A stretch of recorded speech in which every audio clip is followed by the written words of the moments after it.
नमोऽयं विष्णुपादाय कृष्णप्रेष्ठाय भूतले श्रीमते राधागोविन्द गोस्वामिनिति नामिने।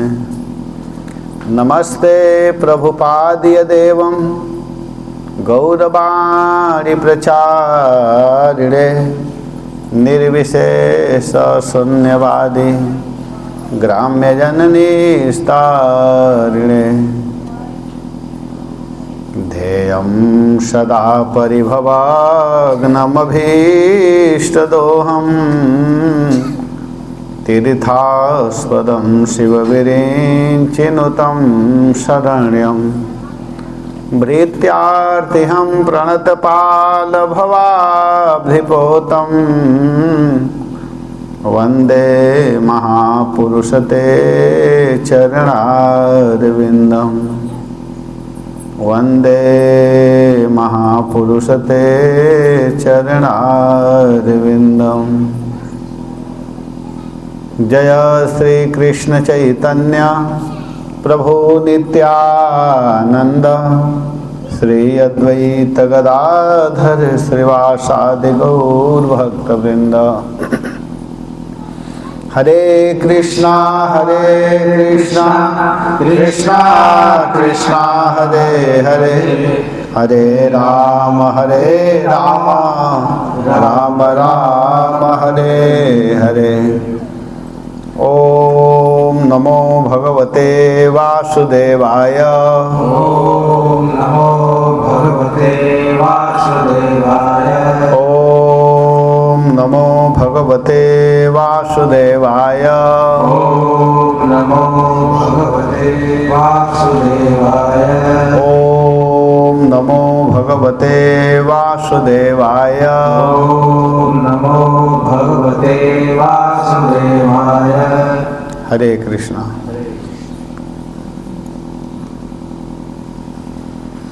अकारण करुणा वरुणालय भगवान श्याम सुंदर के कृपा से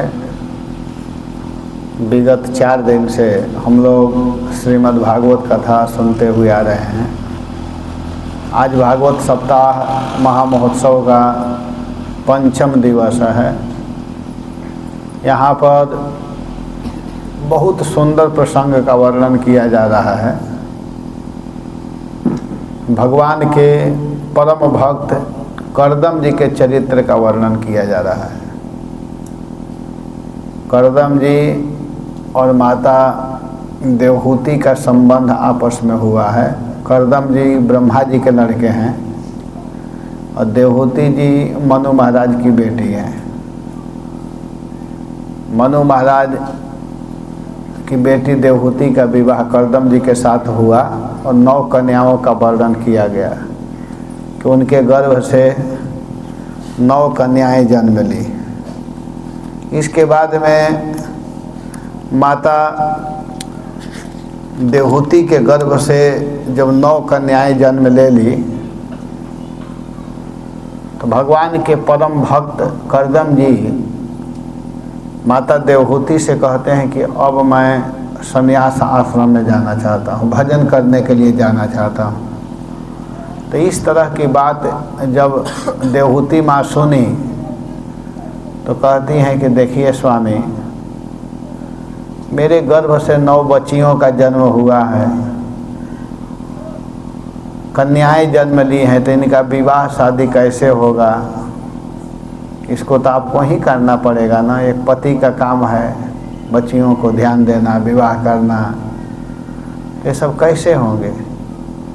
और दूसरी बात कि आप जैसे परम वैष्णव को मैं पति रूप में स्वीकार की, आपसे जो मुझे लेना चाहिए था वो मैं नहीं ले पाई। देखिए कितना सुंदर बात कह रही हैं, इसको हम लोगों को समझना है, ध्यान देना है। कहते हैं कि पुत्र धन ये तो एक साधारण व्यक्ति भी प्राप्त कर लेता है, और मैं भी आपसे संतान प्राप्त की, ये सब कौन बहुत बड़ा मैं कार्य कर ली।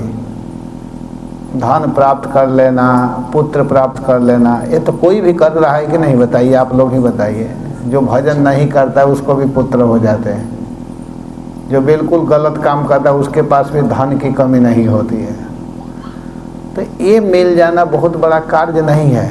आप जैसे परम वैष्णव पति को मैं प्राप्त की, शुद्ध साधु के साथ में मेरा संबंध हुआ, विवाह हुआ, और इसके बाद में भी मैं केवल यही सांसारिक वस्तु को लेकर के खुश हो जाऊं, तो अन्य लोगों में और मुझ में क्या अंतर है? आप तो हमको वो दे सकते हैं जिसको प्राप्त करने के बाद में व्यक्ति को किसी प्रकार का भय नहीं रहता है।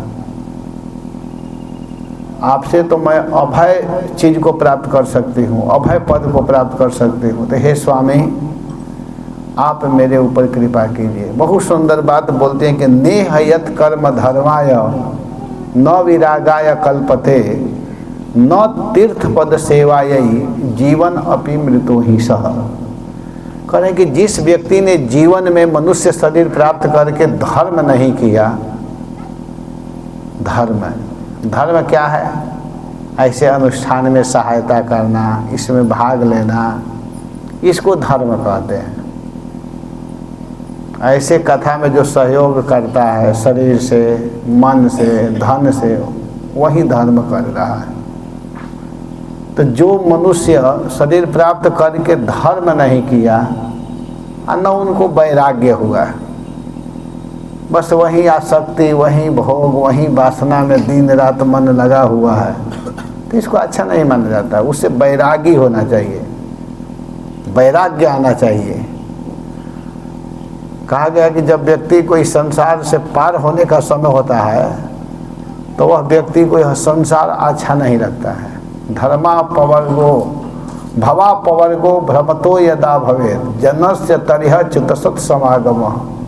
जब व्यक्ति को इस संसार को पार होने का समय आता है, हम लोग अपने आप समझ सकते हैं कि जब संसार अच्छा लग रहा है, परिवार अच्छा लग रहा है, रिश्तेदार अच्छे लग रहे हैं, तो समझिए कि अभी आप फंसने वाले व्यक्ति हैं। इसमें दूसरे से पूछने की आवश्यकता नहीं, हम लोग अपने आप अपने को समझ सकते हैं कि इस जीवन के बाद हम लोग मुक्त होंगे कि फिर फंसेंगे।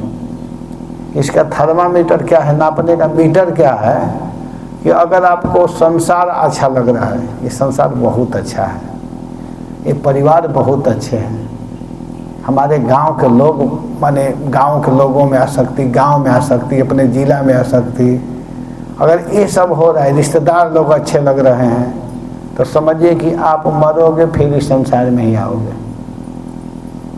अगर आपको ये सब अच्छे नहीं लग रहे हैं, नहीं, ये सब दुखमय संसार है, अब हमको इससे निकलना चाहिए और केवल भगवान अच्छे लगे। भगवान की जहाँ सत्संग हो रही है, भगवान की जहाँ कथा हो रही है, भगवान के भक्त अच्छे लग रहे हैं, भक्तों के बीच में बैठने का मन करे, उनके साथ खाने का मन करे, उनके साथ घूमने का मन करे, उनके साथ ही सोने का मन करे, रहने का मन करे, तब समझो कि अब आप इस जीवन के बाद भगवान के स्थान पर जाओगे।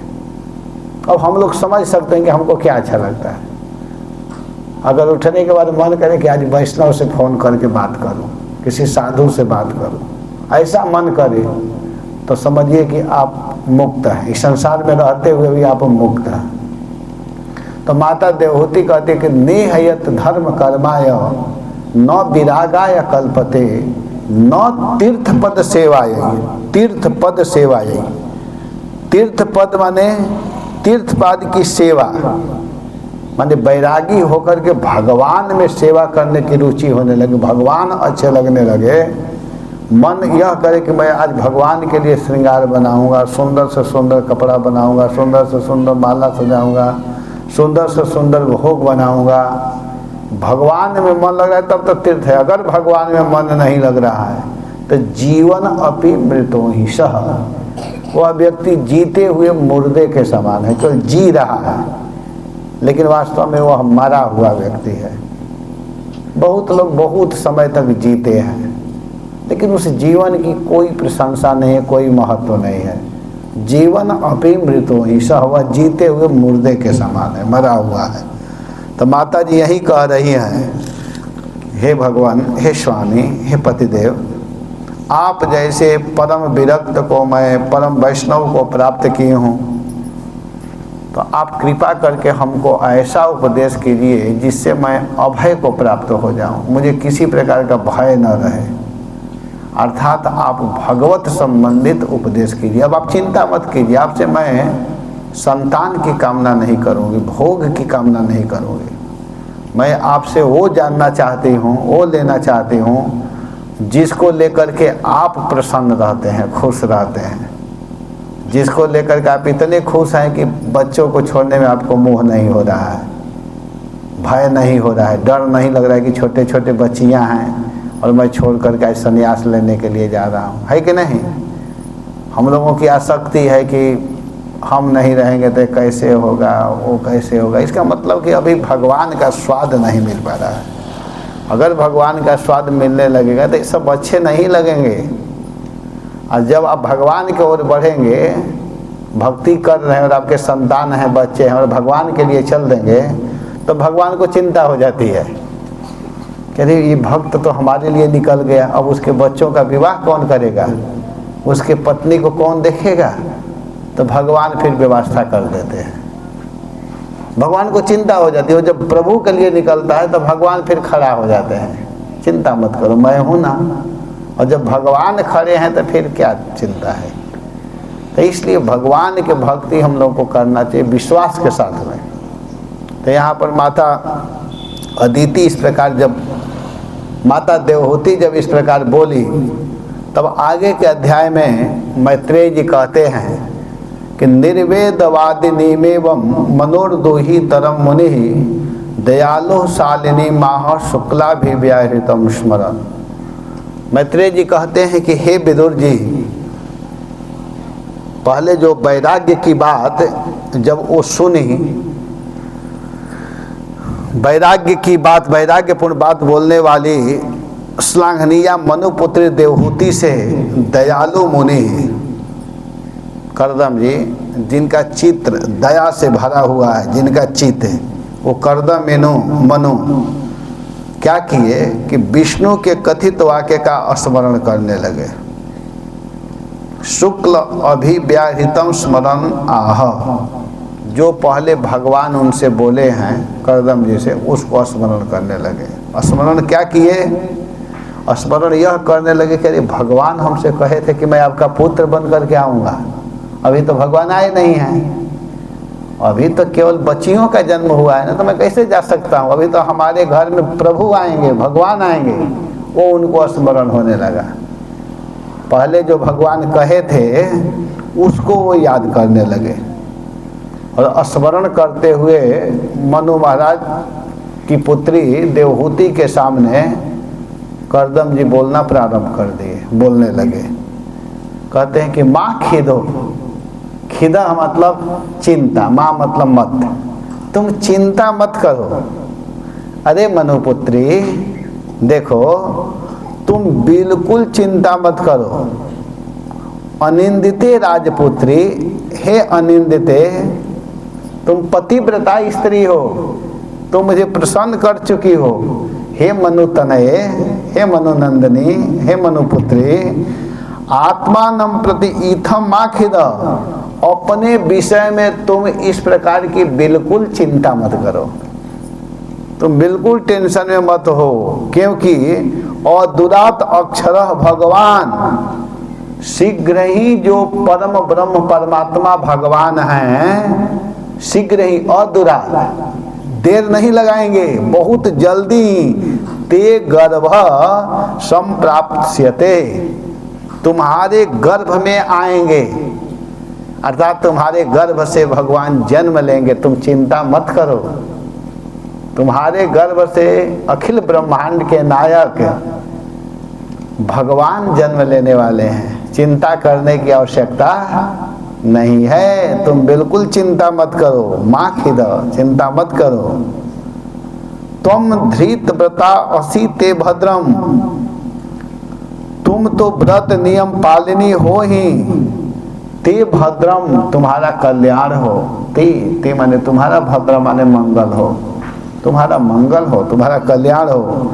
दमेन नियमेन, इंद्रियों के निग्रह द्वारा, स्वधर्म पालन द्वारा, तपः द्रविणः दानैश्च, भोग त्याग और धन आदि दान के साथ श्रद्धया ईश्वरम भज।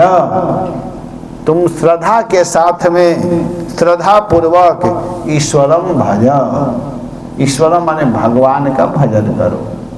तुम्हें चिंता करने की आवश्यकता नहीं है, चिंता करने की जरूरत नहीं है। लेकिन करना क्या होगा कि भोग त्याग करना है। भोग का त्याग और धन आदि को क्या करना है, दान देना है। अगर अपने पास जो धन है, आदि पद माने और कुछ जो आपके घर में है, उसको भगवान के लिए समर्पित करो। और इसके साथ श्रद्धया ईश्वरम भज। ईश्वर की भजन श्रद्धा के साथ करनी है। एक भार समझ करके भजन नहीं करना है। अरे अब हमको करना ही है, कथा हो रही है तो चलो, नहीं जाएंगे तो लोग क्या सोचेंगे। 4 दिन की कथा बीत गई, अब 2 दिन नहीं दिखाने जाएंगे तो क्या होगा। कुछ लोग तो इसके लिए आते हैं, दिखाने के लिए। और कुछ लोग हैं कि श्रद्धा है, उनके हृदय में भाव ही है कि नहीं हमको जाना है कथा में, कुछ भी होगा। भगवान की कथा सुनने से थोड़े काम बिगड़ने वाला है, काम और बन जाएगा। जो काम रुका हुआ है ना, वो भी अगर भगवान के कथा में कोई आवे तो उसका काम बन जाता है। अरे आप आओ या मत आओ, मैं कहीं भी कथा कहता हूँ तो ये बात बोलता हूँ, कोई बैठे या न बैठे, हम लोगों को कोई अंतर नहीं पड़ता है कहने वालों को। 2-4 भी बैठ करके सुनेंगे तो उसी प्रेम से सुनाते हैं। पंडाल भरे या पूरा पूरा खाली रहे, इससे कोई अंतर पड़ने वाला नहीं है। कुछ लोग को लगता है कि वहाँ तो आदमी नहीं आते हैं, आदमी आवे या ना आवे, कुछ लोग तो हैं ना, सुन रहे हैं ना। मेन अपनी भक्ति को देखने है कि हमारी भक्ति क्या है। श्रद्धया, उत्साह होना चाहिए कि हमारे गांव में कथा हो रही है, उमंग होना चाहिए, भागते हुए आना चाहिए। इसका मतलब इसको देखने से पता चलता है कि उत्साह नहीं है, हृदय में भगवान के प्रति श्रद्धा नहीं है, भक्ति नहीं है। भगवान के प्रति भक्ति नहीं, तब न यह स्थिति हो रहा है। नहीं तो अगर भगवान के प्रति भक्ति हो तो आदमी भागते हुए जाएगा। जब ओम नमो भगवते बोलना चालू करते हैं तब धीरे धीरे घर से लोग सोए जैसे जग जग करके आते हैं। इसका मतलब भगवान से प्रेम नहीं है, भगवान में कोई रुचि नहीं है, श्रद्धा नहीं है।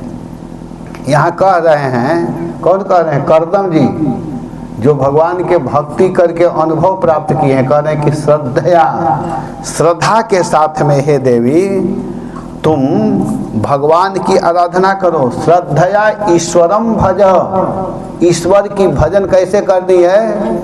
श्रद्धा के साथ में। अगर श्रद्धा नहीं करेंगे, प्रेम नहीं करेंगे तो भगवान भूखे थोड़े हैं तुम्हारे यहाँ जाने के लिए। वो सबको खाने के लिए देते हो, थोड़े जाएंगे। जैसे दुर्योधन का श्रद्धा नहीं था, खूब पकवान बनाया था, लेकिन भगवान उसके घर नहीं गए खाने के लिए।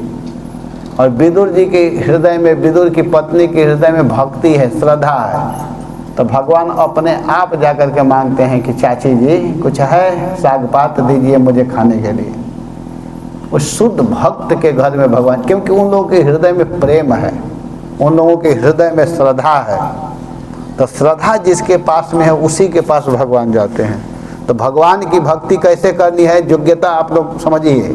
श्रद्धया, श्रद्धा के साथ में, भार समझ करके भजन नहीं करना है। श्रद्धा, श्रद्धा होनी चाहिए कि हमको भगवान की भक्ति करनी है।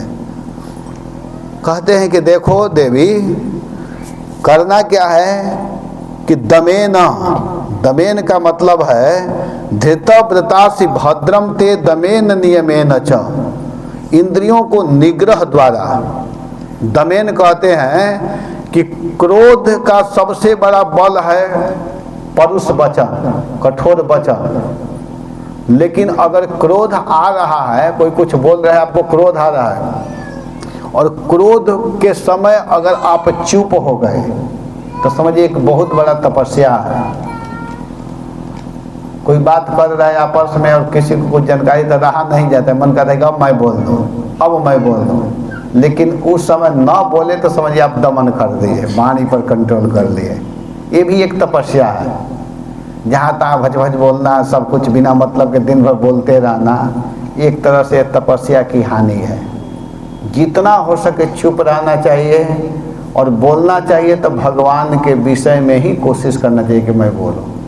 ये भी एक तप है। मौन रहना भी एक तप है। बहुत लोग हैं ना कि मौन रहते हैं। मौन क्यों बेचारे रहते हैं? जानते हैं कि मैं बोलूँगा फालतू, संसारिक लोग संसारिक चर्चा करेंगे, तो संसारिक चर्चा से अपनी भक्ति की हानि होती है। इसलिए अच्छा है कि हम संसारिक चर्चा करें ही ना। बोलना है तो कृष्ण के विषय में बोले, नहीं तो बिल्कुल चुप, मौन रहना। सांसारिक चर्चा न करना यह मननशील का लक्षण होता है। उसी को मननशील कहते हैं, मनीषी कहते हैं, महर्षि कहते हैं। स्वत्वयाराधितः शुक्लो वितन्वन् मामकं यशः छेता ते हृदयः ग्रंथि मौदर्यो ब्रह्म भावनः।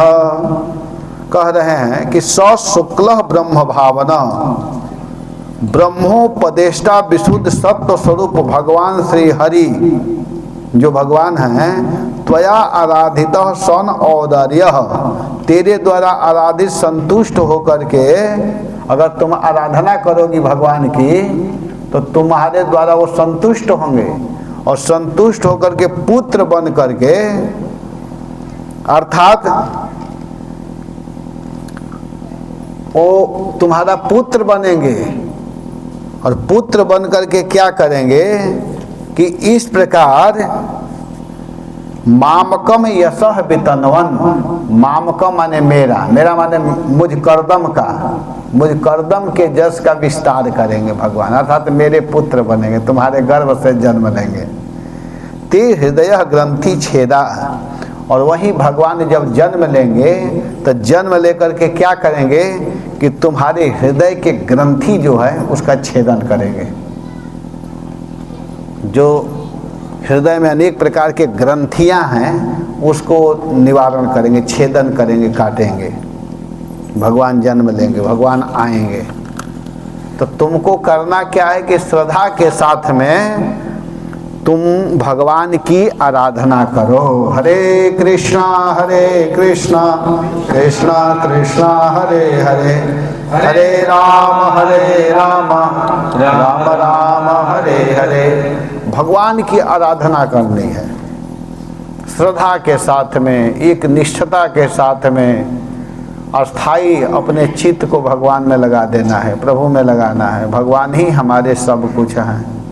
हम बहुत जन्मों तक संसार में रहे, भ्रमण किए, भटकते रहे, अब तो हमको संभल जाना है, अब तो सावधान हो जाना है।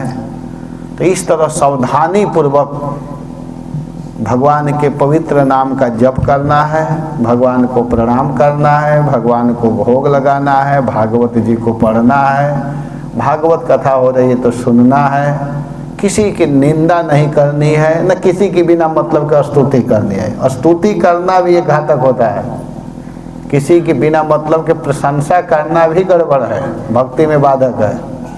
किसी की प्रशंसा कीजिए, न किसी की निंदा कीजिए। गोकर्ण जी बताए हैं कि धर्म भजस्व सततम त्यजलोक धर्मान सेवस्व साध पुरुषान जहिकाम तृष्णाम। और श्लोक आया कि किसी का दोष देखिए, न किसी की प्रशंसा कीजिए। ये सब छोड़ करके आपको क्या करना है? भगवान की केवल भक्ति करनी है। जितना जरूरत है उतना बोलो, बिना मतलब के। कुछ लोग चपलूस होते हैं, प्रशंसा भी बहुत करने लगते हैं, तो वो भी नहीं करना है। प्रशंसा भी नहीं करना, जितना घातक निंदा है उससे थोड़ा ज़्यादा घातक प्रशंसा है, ये भी समझ लीजिए।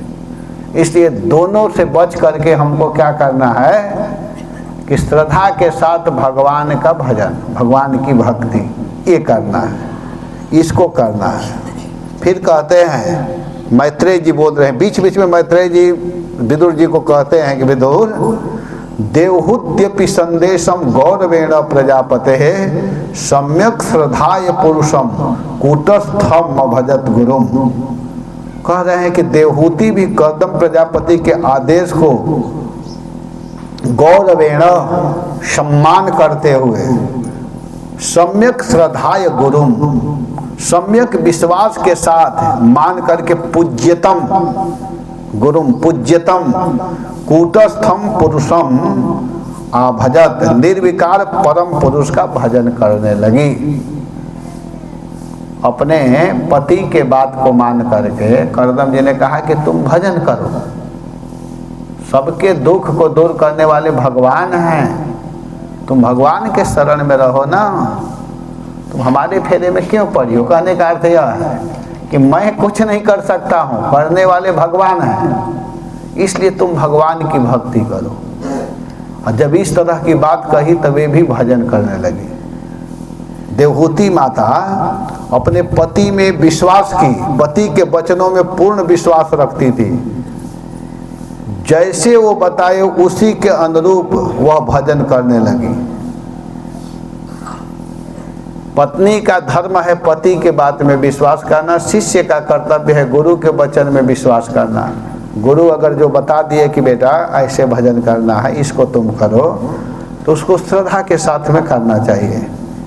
गुरु वाक्य में श्रद्धा करके भजन करने से व्यक्ति को निश्चित भगवान की प्राप्ति होती है, भगवान निश्चित मिलते हैं।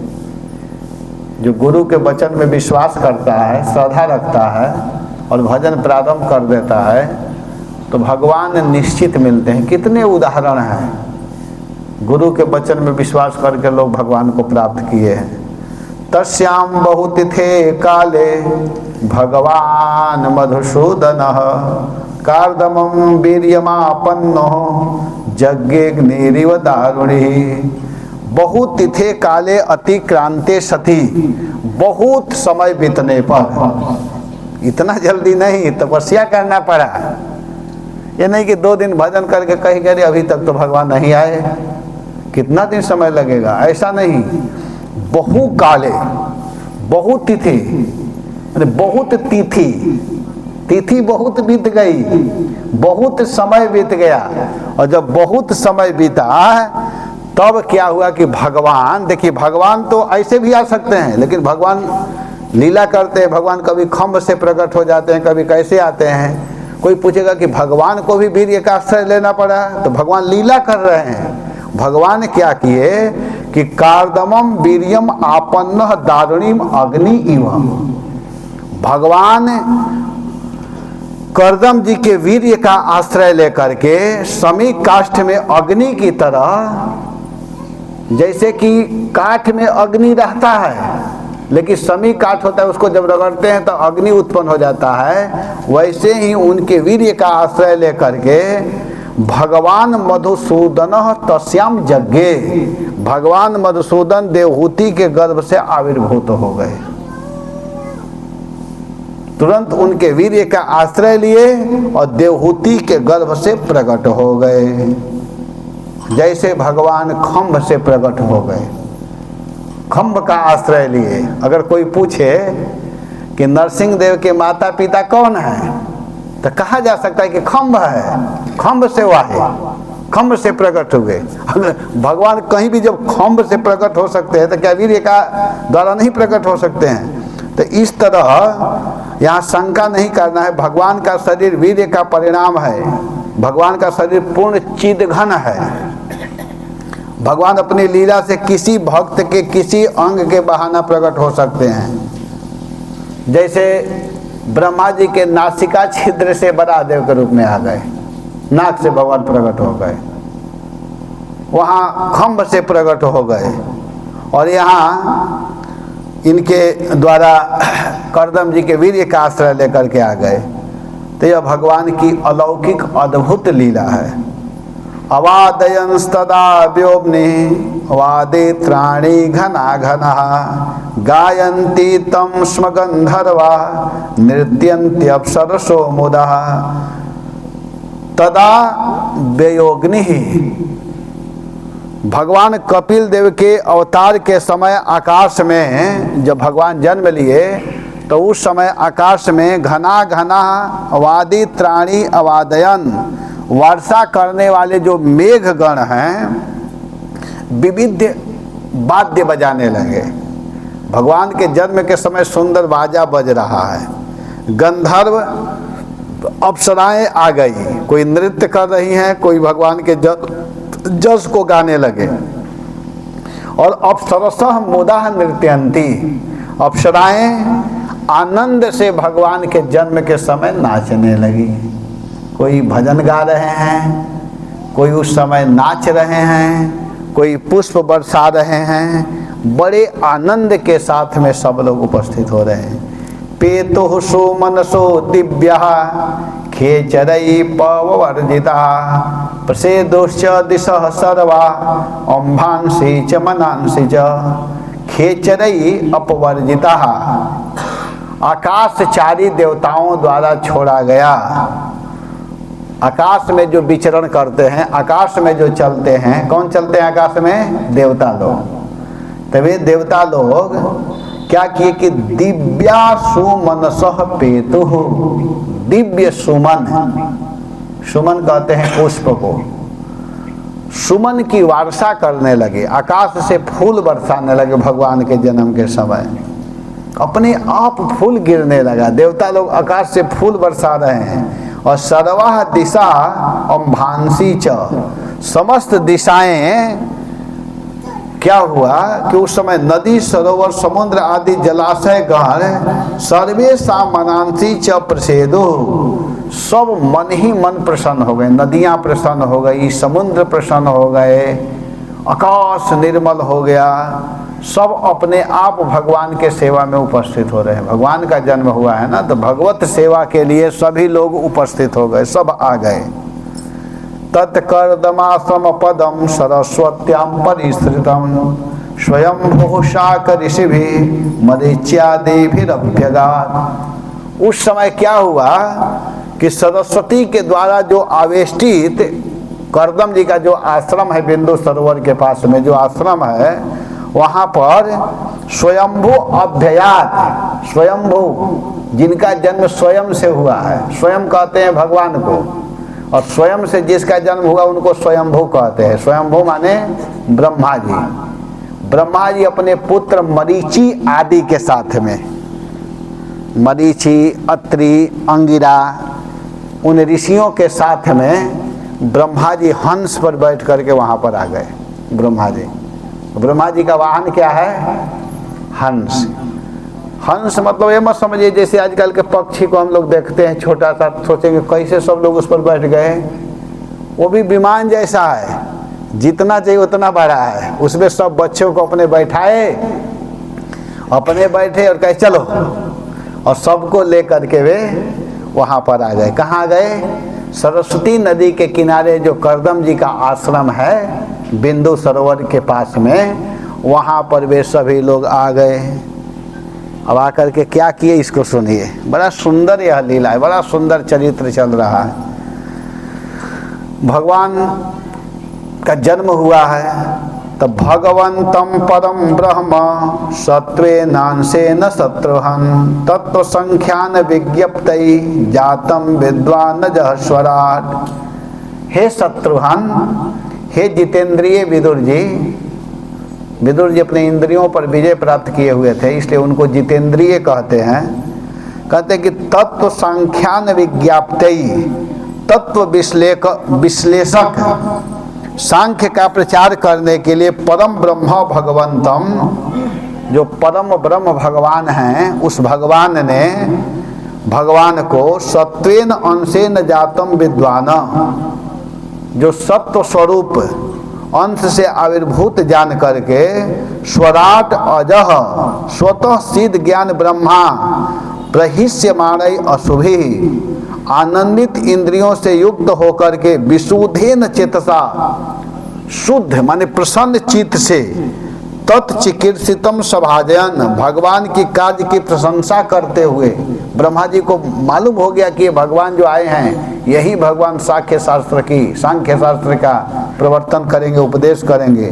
कर्दमम देवहूति च अभ्यगात, वे अब बोलने लगे। कर्दम और देवहूति से ब्रह्मा जी बोलने लगे।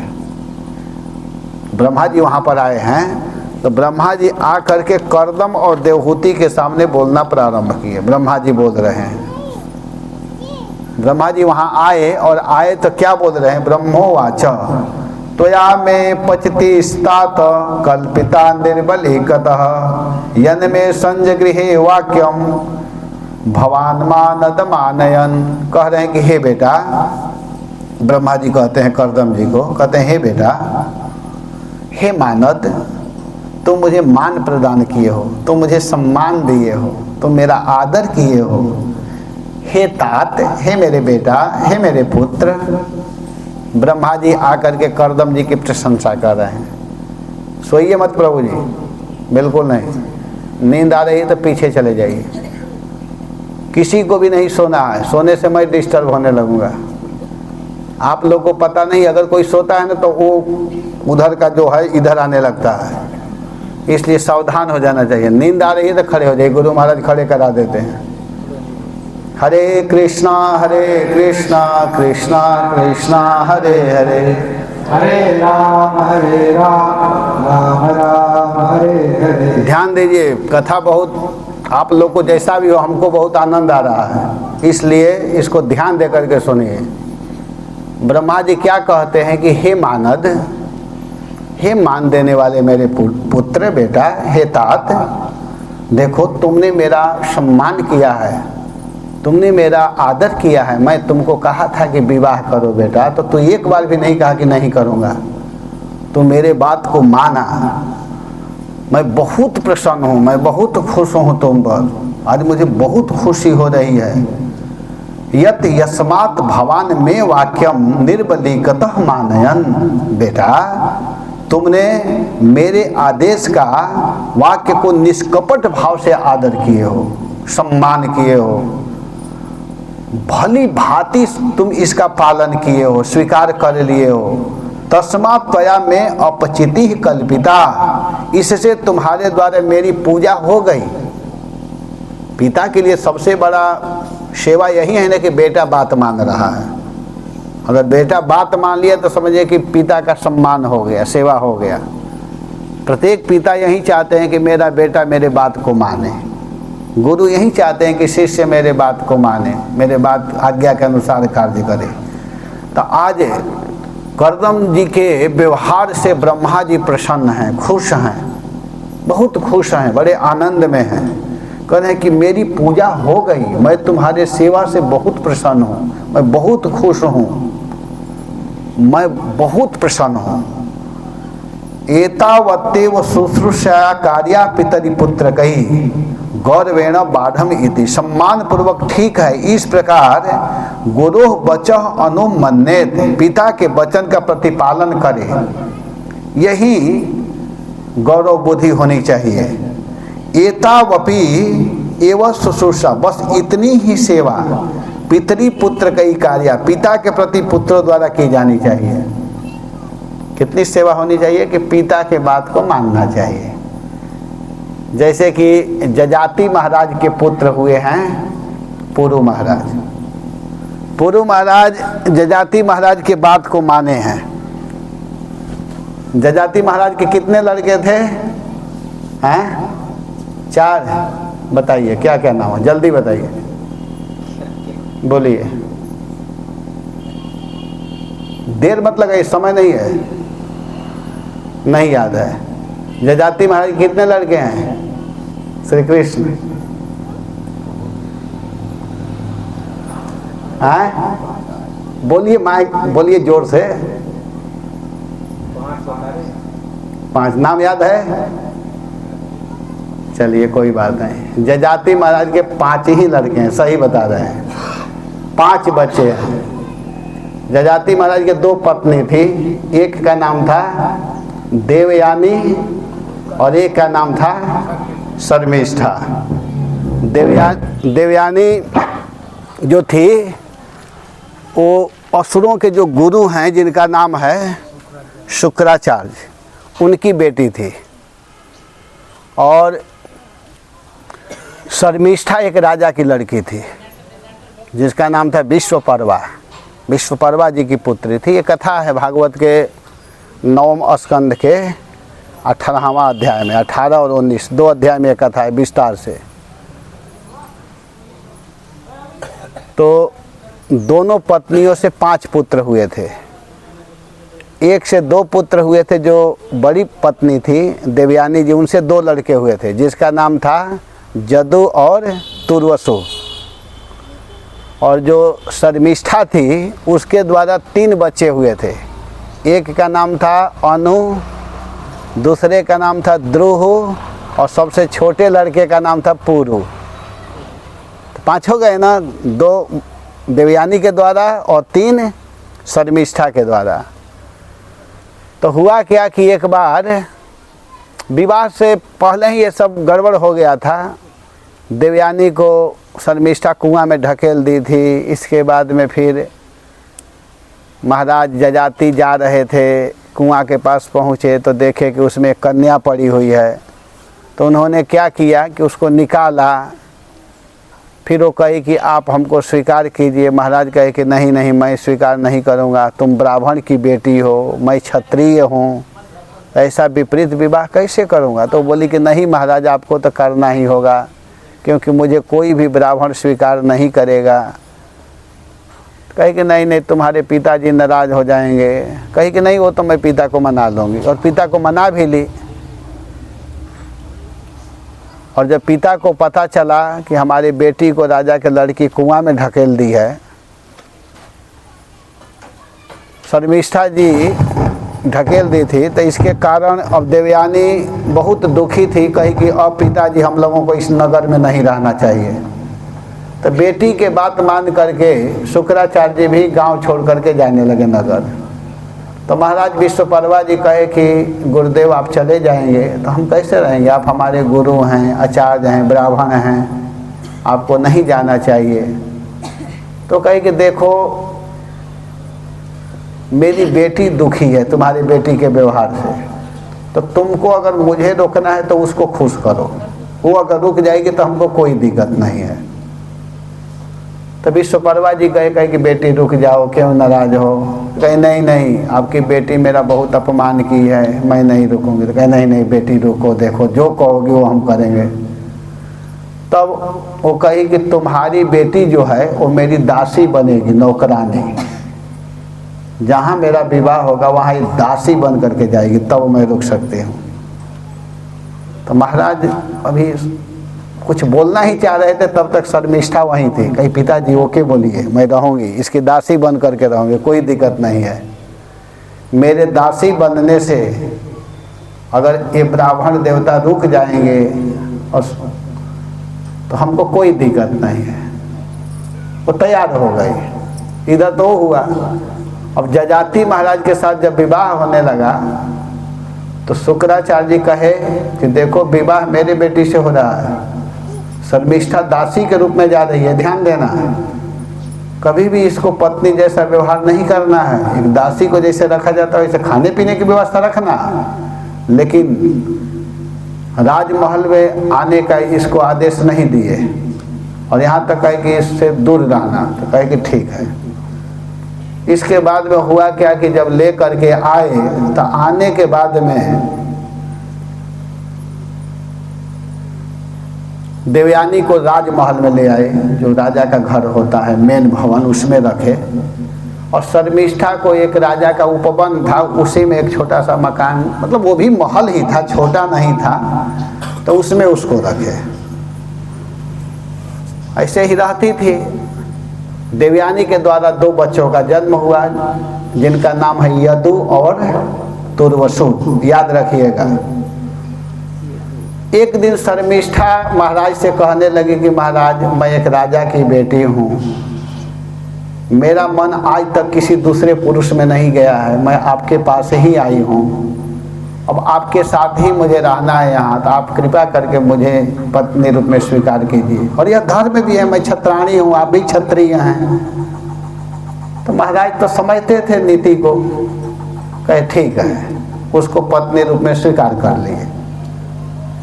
पत्नी रूप में स्वीकार किए। एक दिन की घटना है कि महाराज उपवन में आए थे और वहाँ से राजमहल जा रहे थे।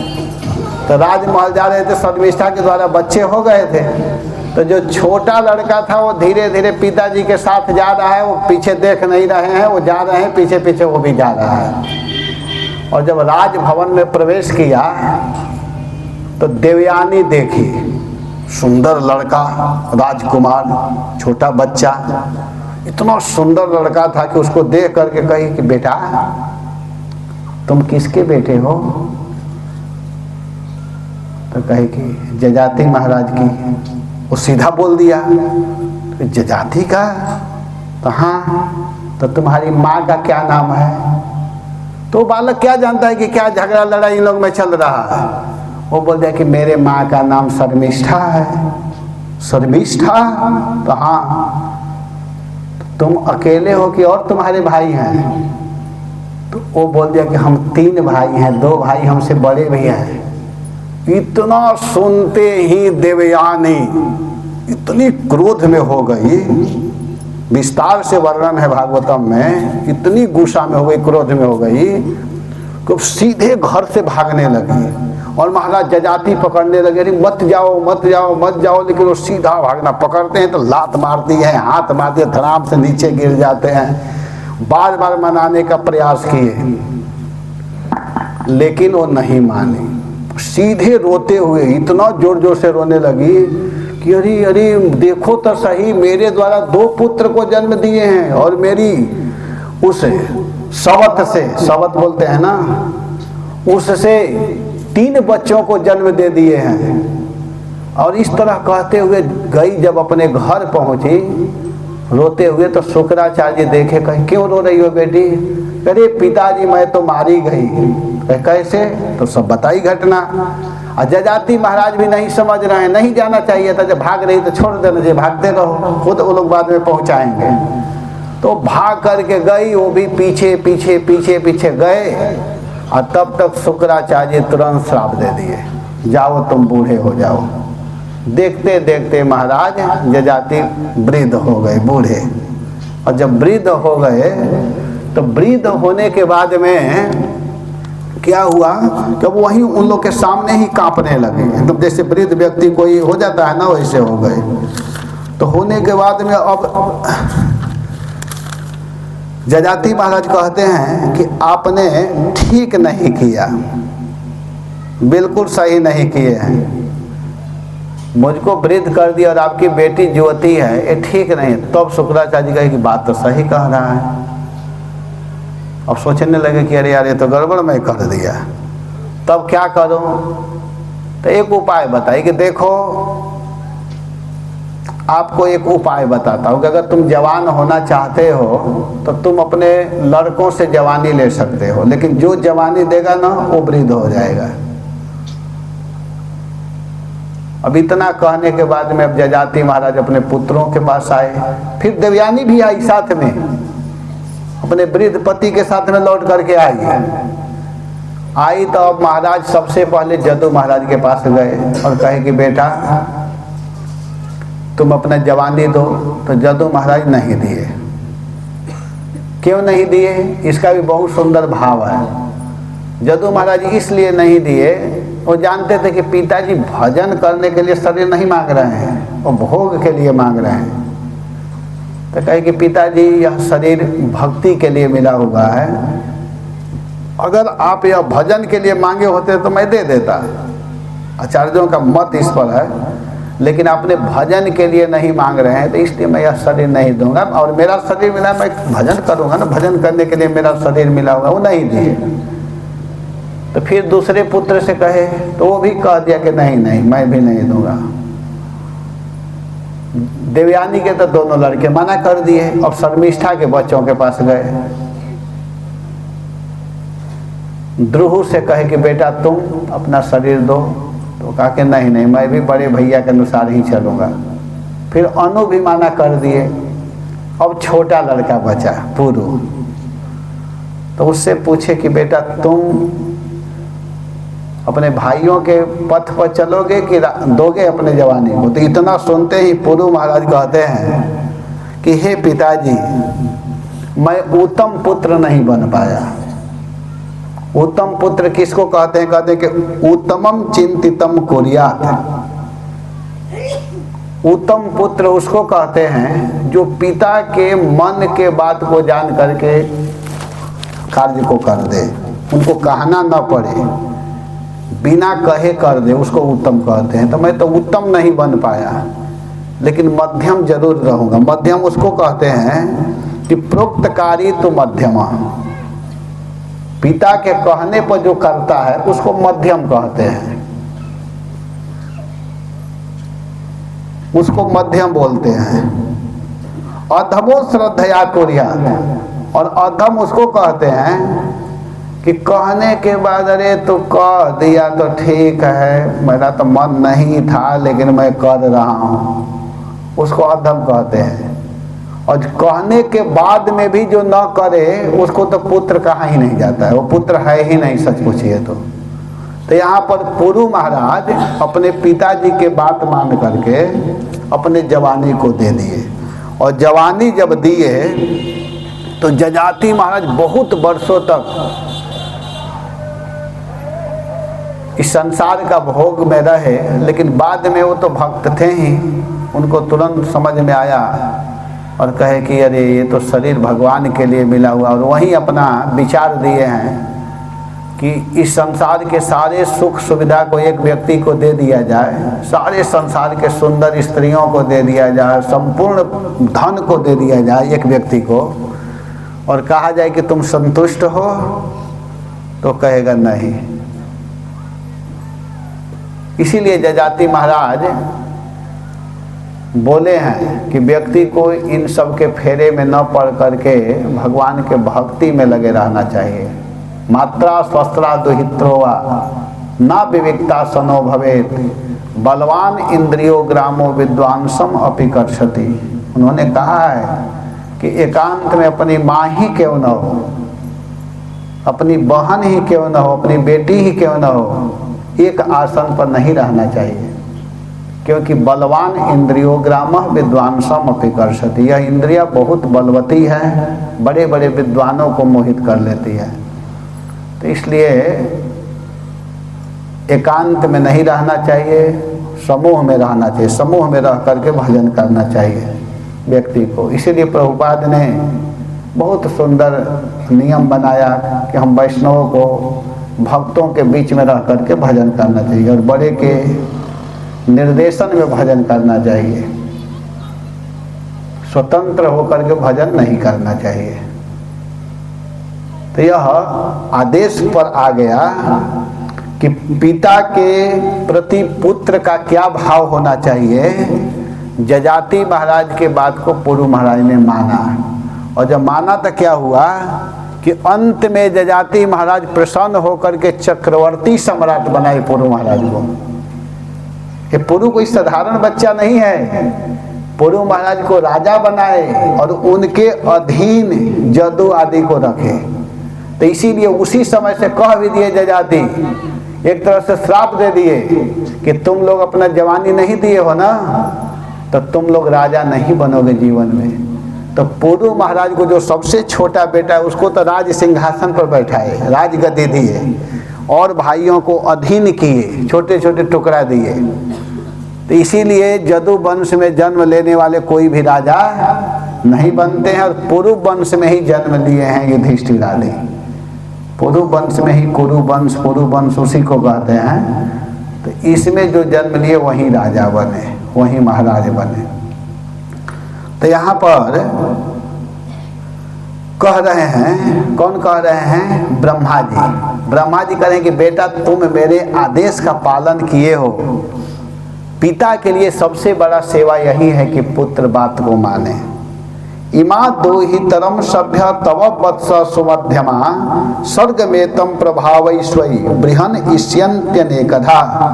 हे वत्स, वत्स वत्स माने बेटा, हे बेटा, तव इमा सुमध्यमा सभ्य दुहितरम, तुम्हारी ये सौंदर्यवती जो 9 कन्याएं हैं वे सदाचारिणी हैं, सदाचारिणी पुत्रियां। स्वयं प्रभावई एतम सर्वम अनेकदाम बृहष्यन्ति, कह रहे हैं कि अपने वंश विस्तार द्वारा इस विश्व के सृष्टि को बढ़ाएंगी। मेरा यही लक्ष्य था ना कि विश्व का विस्तार हो, सृष्टि का विस्तार हो। तो तुम्हारी जो 9 कन्याएं हैं, 9 बेटियां हैं, 9 दुहिता जो हैं, वे 9 दुहिता इस संसार में वंश का विस्तार करेंगी। इसी के द्वारा वंश का विस्तार होगा। ब्रह्मा जी बोल रहे हैं तुम मेरे आदेश का पालन किए हो, जो मैं चाह रहा था कि वंश का विस्तार हो, तो ये 9 कन्याएं वंश का विस्तार करेगी। घबराना नहीं चाहिए, बेटी हो तो नहीं घबराना चाहिए, कहते लड़की हो गई बड़ा गड़बड़ हो गया, लड़का जरूरी है। लड़कों से ज़्यादा सेवा लड़कियां करती हैं, सच पूछिए तो लड़कियां माता पिता की ज़्यादा सेवा करती हैं। ये सब नहीं घबराना चाहिए कि बेटी हो गई तब बेटा जरूरी है, और बेटा हो गया बेटी आ गई तो उसको गर्भ में ही नष्ट कर दो। ऐसा नहीं करना चाहिए, महापाप है, ये सब नहीं करना चाहिए। लड़की भी है तो उतना ही खुश रहना चाहिए। और हम तो कहते हैं कि अगर प्रथम लड़की हो रही है तो समझो कि वो गृहस्थ और धन्य है। लड़कियों से खुश होना चाहिए, प्रसन्न रहना चाहिए। कन्या रत्न है, खुश होना चाहिए, नहीं घबराना चाहिए।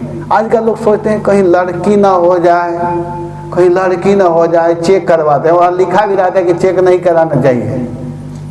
लड़की हो या लड़का हो, लड़का भी है तो खुश रहिए, और लड़की ये भी नहीं कि लड़का हो रहा है तो अब घबराए कि लड़का ही क्यों हो रहा है, लड़की क्यों नहीं हो रही है। बड़ा टेंशन है, लड़के भी ज़्यादा होने लगते हैं तो घबरा जाते हैं लोग। अरे 2 के बाद 3 क्यों लड़का हो गया, इस बार लड़की ही होना चाहिए। समाज क्या कहता है उसको तो बिल्कुल नहीं सुनना है, समाज को कुछ मालूम ही नहीं है। अब देखिए वंश का विस्तार कैसे हो रहा है यहाँ कन्याओं से। लड़की ही नहीं रहेगी तो विस्तार कैसे होगा। तो दोनों की आवश्यकता है, लेकिन जो भी भगवान दे रहे हैं उससे प्रसन्न होना चाहिए। समझना चाहिए भगवान की इच्छा है, भगवान दे रहे हैं, चलो कोई दिक्कत नहीं है। और लड़की है तो समझिए और खुश होना चाहिए और प्रसन्न होना चाहिए। वो बेचारी क्या गलती की है कि उसको मारने के लिए सोचते हैं और दुखी हो जाते हैं। लड़की होते ही रोने लगते हैं लोग। खुश होना चाहिए, प्रसन्न होना चाहिए। यहाँ भगवान के पुत्र ब्रह्मा जी कह रहे हैं कि हे बेटा, तुम्हारे यहाँ 9 कन्याओं का जन्म हुआ है। ये तुम्हारी कन्याएं सौंदर्यवती सदाचारिणी पुत्रियां हैं, और ये अपने वंश की विस्तार करेंगी, सृष्टि को बढ़ाएगी, सृष्टि में हेल्प करेगी, सहायता करेगी। अतस्त्वं ऋषि मुख्येभ्यो यथा शीलं यथा रुचिः आत्मजा परिदेह्यश्च विस्त्रीणि यशो भुविः। अतः यथा शीलम यथा रुचि, अतः इन कन्याओं के शील एवं रुचि को देख करके आत्मजा त्वम, अपनी इच्छानुसार तुम ऋषि मुख्येभ्य अद्य परिदेहि, मेरे साथ कुछ ऋषि लोग आए हुए हैं। ब्रह्मा जी बोल रहे हैं मेरे साथ ऋषि लोग आए हुए हैं। ऋषि माने मेरे पुत्र आए हुए हैं। मरीचि आदि जो ऋषि हैं वो ब्रह्मा जी के ही बेटा हैं। तो कुछ ऋषियों को, कुछ पुत्रों को लेकर के आए थे। तो ये सब जो ऋषि लोग आए हुए हैं मरीचि आदि, ये श्रेष्ठ ऋषि हैं, महान ऋषि हैं। तुम क्या करो कि अद्य परिदेहि, देर मत करो, विलंब मत करो, आज ही तुम इन 9 कन्याओं को इन ऋषियों को दे दो, अर्थात इसके साथ विवाह कर दो। कोई आज किसी बाप से कहे कि इन साधुओं के साथ में अपने बेटी का विवाह कर दो, कहेगा कि पागल हो गए हो क्या, जींस वाला चाहिए ना,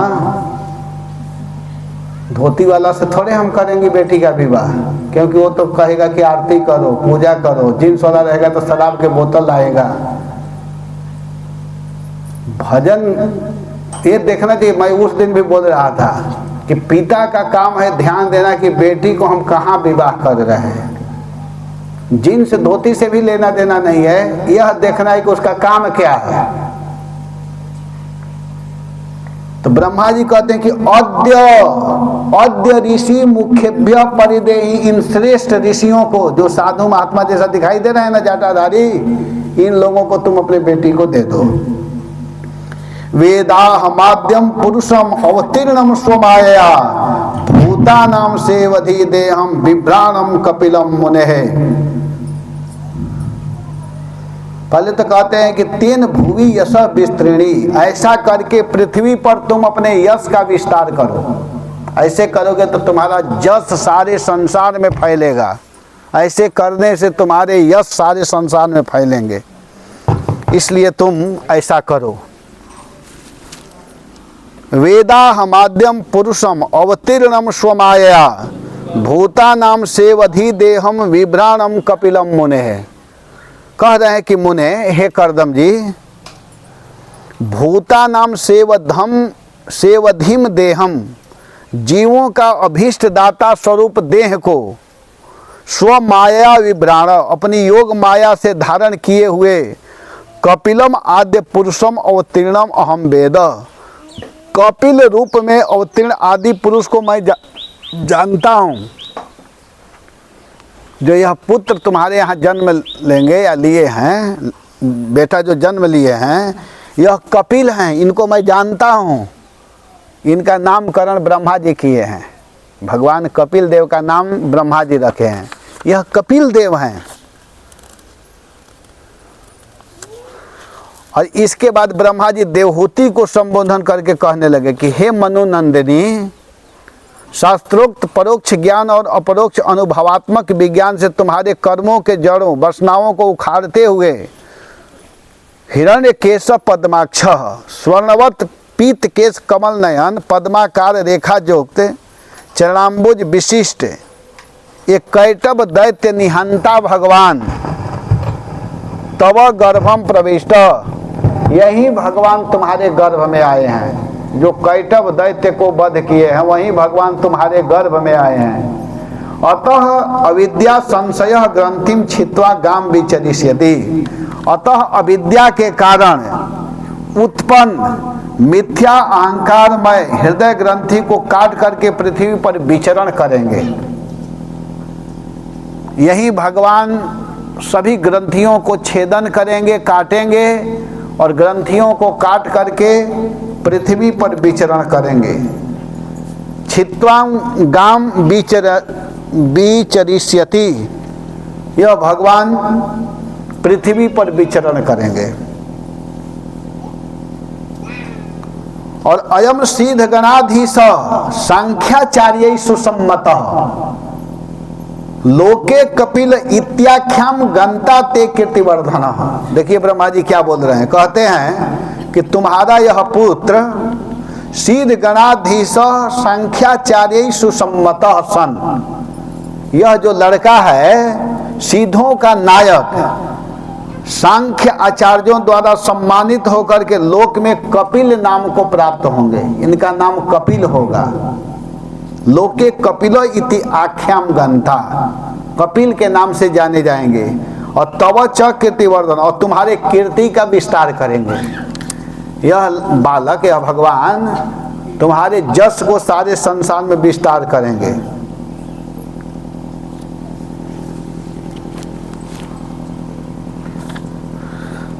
तवा स्वास्य जगत स्रष्टा कुमारै सह नारद हंसो हंसेन यानेन त्रिधाम परममेयौ। इसके बाद ब्रह्मा जी क्या किए कि उन दोनों को आश्वासन दे करके, कर्दम जी को और देवहूति जी को समझा करके जगत के सृष्टा ब्रह्मा जी मरीच्यादीन विवाहार्थम अवस्थाप्य, जो विवाह करना चाह रहे थे ब्रह्मा जी के लड़के मरीचि आदि, उन लोगों को तो वहाँ रोक दिए, ठहरा दिए कि तुम लोग यहीं रुको, तुम लोग को यहीं रहना है, तुम लोग को विवाह करना है ना तो यहीं रुको। उन लोग को ठहरा करके और कुमारै सह नारद, 5 बच्चों को, विशेष करके 5 लड़के, सनत कुमार 4 भाई और नारद जी, उनको वे ब्रह्मा जी क्या किए कि हंस पर बैठाए और कहे कि तुम लोग चलो। तो प्रश्न होगा कि भाई विवाह होने वाला है उनके भाइयों को, तो वहाँ उन लोग को भी रुकना चाहिए। नारद जी के भाई का विवाह होने जा रहा है, सनत कुमार के भाई का विवाह होने जा रहा है, तो भाई के विवाह में एक भाई नहीं रुकेगा, रुकना चाहिए ना। तो कहे कि नहीं, तुम लोगों को यहाँ नहीं रहना है। क्यों? कारण क्या है? भाई के विवाह में रहना चाहिए कि नहीं, बताइए ब्रज प्राण प्रभु। अगर भाई का विवाह हो रहा है तो दूसरे भाई को रहना चाहिए कि नहीं? हैं? क्यों नहीं रहना चाहिए? साधु है। हाँ, वाह, बहुत सुंदर। यही उत्तर है कि ब्रह्मा जी को पता है कि कुछ लोग जिनको रख रहे हैं वो लोग विवाह करना चाह रहे हैं, तो उनको तो कहे कि तुम लोग यहीं रुक जाओ। और 5 लड़के जो थे उन लोग को विवाह नहीं करना था, उन लोग को ब्रह्मचारी रहना था। तो ब्रह्मा जी कहे कि तुम लोग को ब्रह्मचारी रहना है ना, तो इसलिए यहाँ मत रहो। तो पूछेंगे क्या दिक्कत है रहने में? अरे भाई का विवाह है, बहन का विवाह है, भतीजी का विवाह है, 1 दिन की तो बात है, 1 घंटा की तो बात है, रुक जाना चाहिए। तो यहाँ कह रहे हैं कि नहीं, ब्रह्मा जी का मत है, आचार्यों का मत है, नहीं रहना चाहिए। कारण क्या है? तो कारण बताया गया है, इसलिए नहीं रहने दिए ब्रह्मा जी कि विवाह में गड़बड़ होता है। गड़बड़ यह होता है कि मान लिए कि ब्रह्मचारी अगर वहाँ रुक गया, वो बेचारा व्रत लिया कि हमको विवाह नहीं करना है, और वहाँ रुक गया, तो विवाह करने वाला लड़का कैसे आता है? घोड़ी पर बैठ करके आता है कि नहीं, सज धज करके, बाजा बजता है। और उधर विवाह करने वाले लड़की भी खूब साड़ी आदि पहन करके सज जाती है।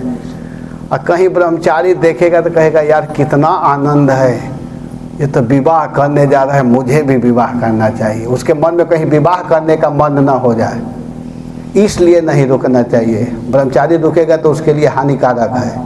और दूसरा कि ब्रह्मचारी रहेगा तो जो विवाह करने वाला आ रहा है उसके लिए भी हानि हो जाएगा, क्योंकि कहीं वो लड़का आ रहा है घोड़ी पर बैठ करके और ब्रह्मचारी खूब आनंद में प्रसन्न चित्त में बैठा हुआ है, और कहीं उसको देख करके सोचेगा अरे यार मैं कहाँ फंसने जा रहा हूँ, ये कितना मस्त है, कितना खुश है, कितना आनंद में है। और कहीं घोड़ी से कूद करके भाग गया तब उस ब्रह्मचारी को देख करके कि अरे यार मैं तो गड़बड़ फंस रहा हूँ। ब्रह्मचारी का ही जीवन सही है, तो दोनों के लिए घाटा है, इसलिए नहीं रुकना चाहिए।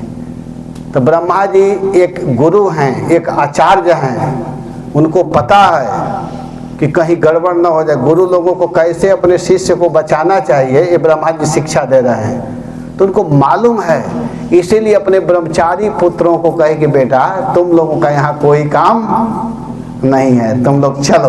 और ब्रह्मचारियों को बैठाए हंस पर, और तुरंत 1 सेकेंड में ही वह हंस सत्य लोक, स्वर्ग से ऊपर ब्रह्मा जी का लोक है, सीधे सत्य लोक के लिए लेकर के चले गए कि आवाज भी न जाए विवाह वाला, कान में न सुनाई दे, कहीं वहीं से बैठे बैठे गाना सुनेगा क्या बज रहा है, डीजे बजता है ना इस समय।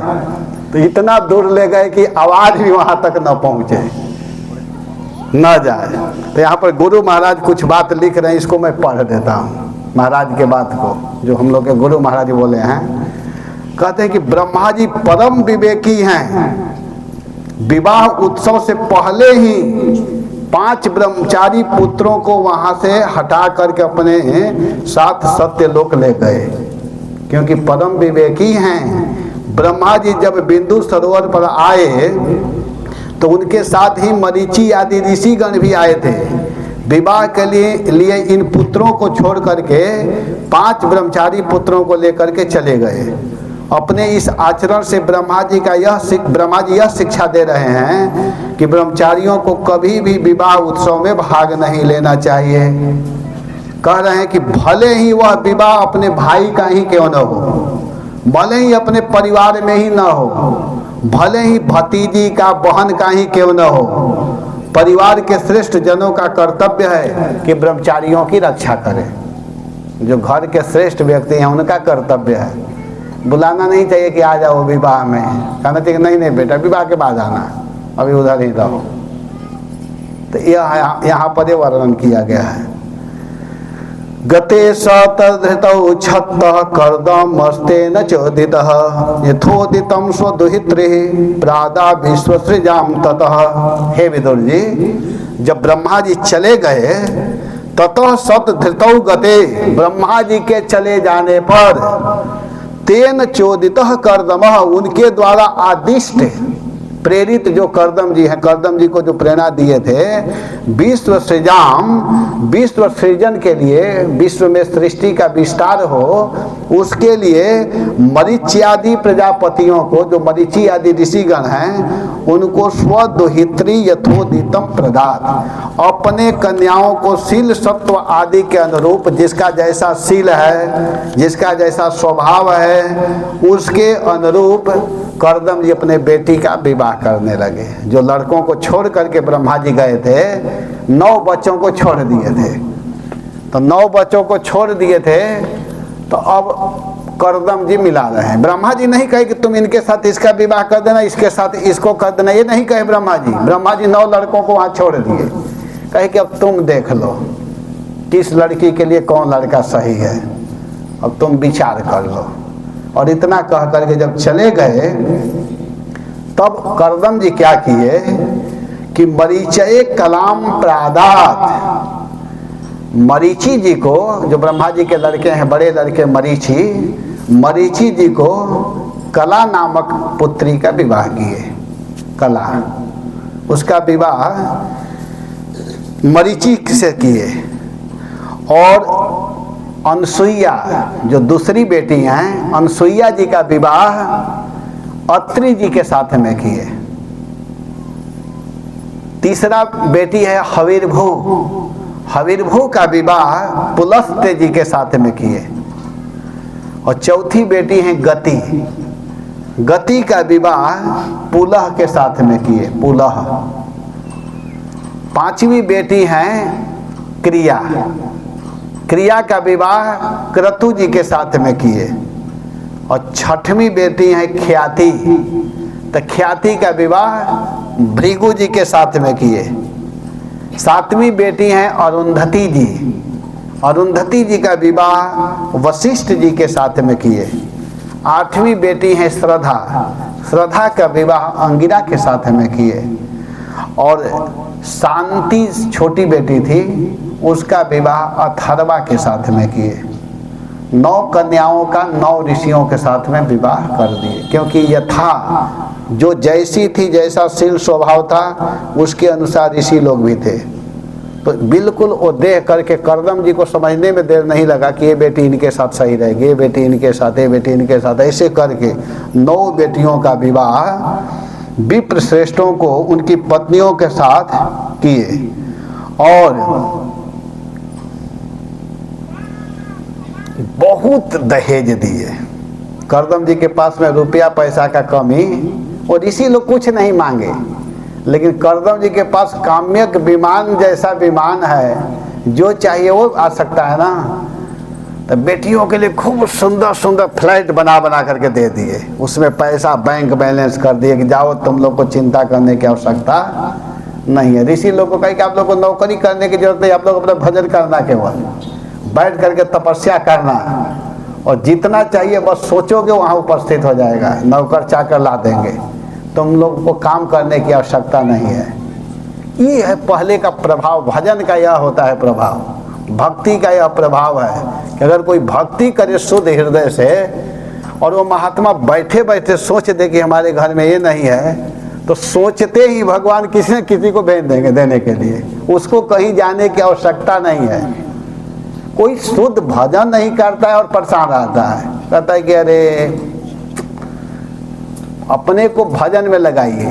देखिए मरीचि आदि विवाह किए, वो लोग ऋषि हैं, कहाँ से खिलाएंगे पत्नी को, लेकिन ब्रह्मा जी के आदेश का पालन वो लोग भी बेचारे कर रहे हैं। विवाह किए, ब्रह्मा जी कहे कि बेटा तुम लोग विवाह करो, क्योंकि तुम लोग विवाह करोगे तो सृष्टि का विस्तार अच्छा से कर सकते हो। ब्रह्मा जी देख रहे हैं कि इन लोग में योग्यता है, और नारद आदि को देखे कि ये लोग संत हैं, तो इन लोगों को घर गृहस्थी में फंसाना ठीक नहीं है। जो जैसा है वैसे नियुक्त किया जा रहा है। और धन आदि के लिए वो लोग कभी भी नहीं सोचे, विवाह करने के बाद में भी कभी नहीं नौकरी के लिए सोचे कि मैं जाकर के कंपनी में नौकरी करूंगा, काम करूंगा, नहीं। वो लोग पहले जैसे तपस्या करते थे वैसे ही विवाह के बाद में भी करते रहे। लेकिन भगवान है ना, भगवान सबका व्यवस्था करते हैं। कवि ने गाया है कि काहे को सोच करे मन मूर्ख है, सोच करे से कहा कर लोगे, जान को देते अजान को देते, जहान को देते तो को भी देगो। कैसे? दांत नहीं तब दूध दिया। भगवान जब दांत नहीं रहता है बच्चों को, तो माँ के स्तन में दूध दे देते हैं। दांत नहीं तब दूध दिया, जब दांत दिया तब अन्न न देगा, अन्न अवश्य ही देगा, चिंता करने की आवश्यकता नहीं है। हम कल जा रहे थे यहाँ से मंदिर, तो हम दोनों, प्रभु जी थे और मैं, तो जब पुल पार किए तो बंदर फुदक रहे हैं, छटक रहे हैं, जा रहे हैं। तो ये कह रहे हैं कि प्रभु जी देखिए ये बंदर क्या खाते हैं।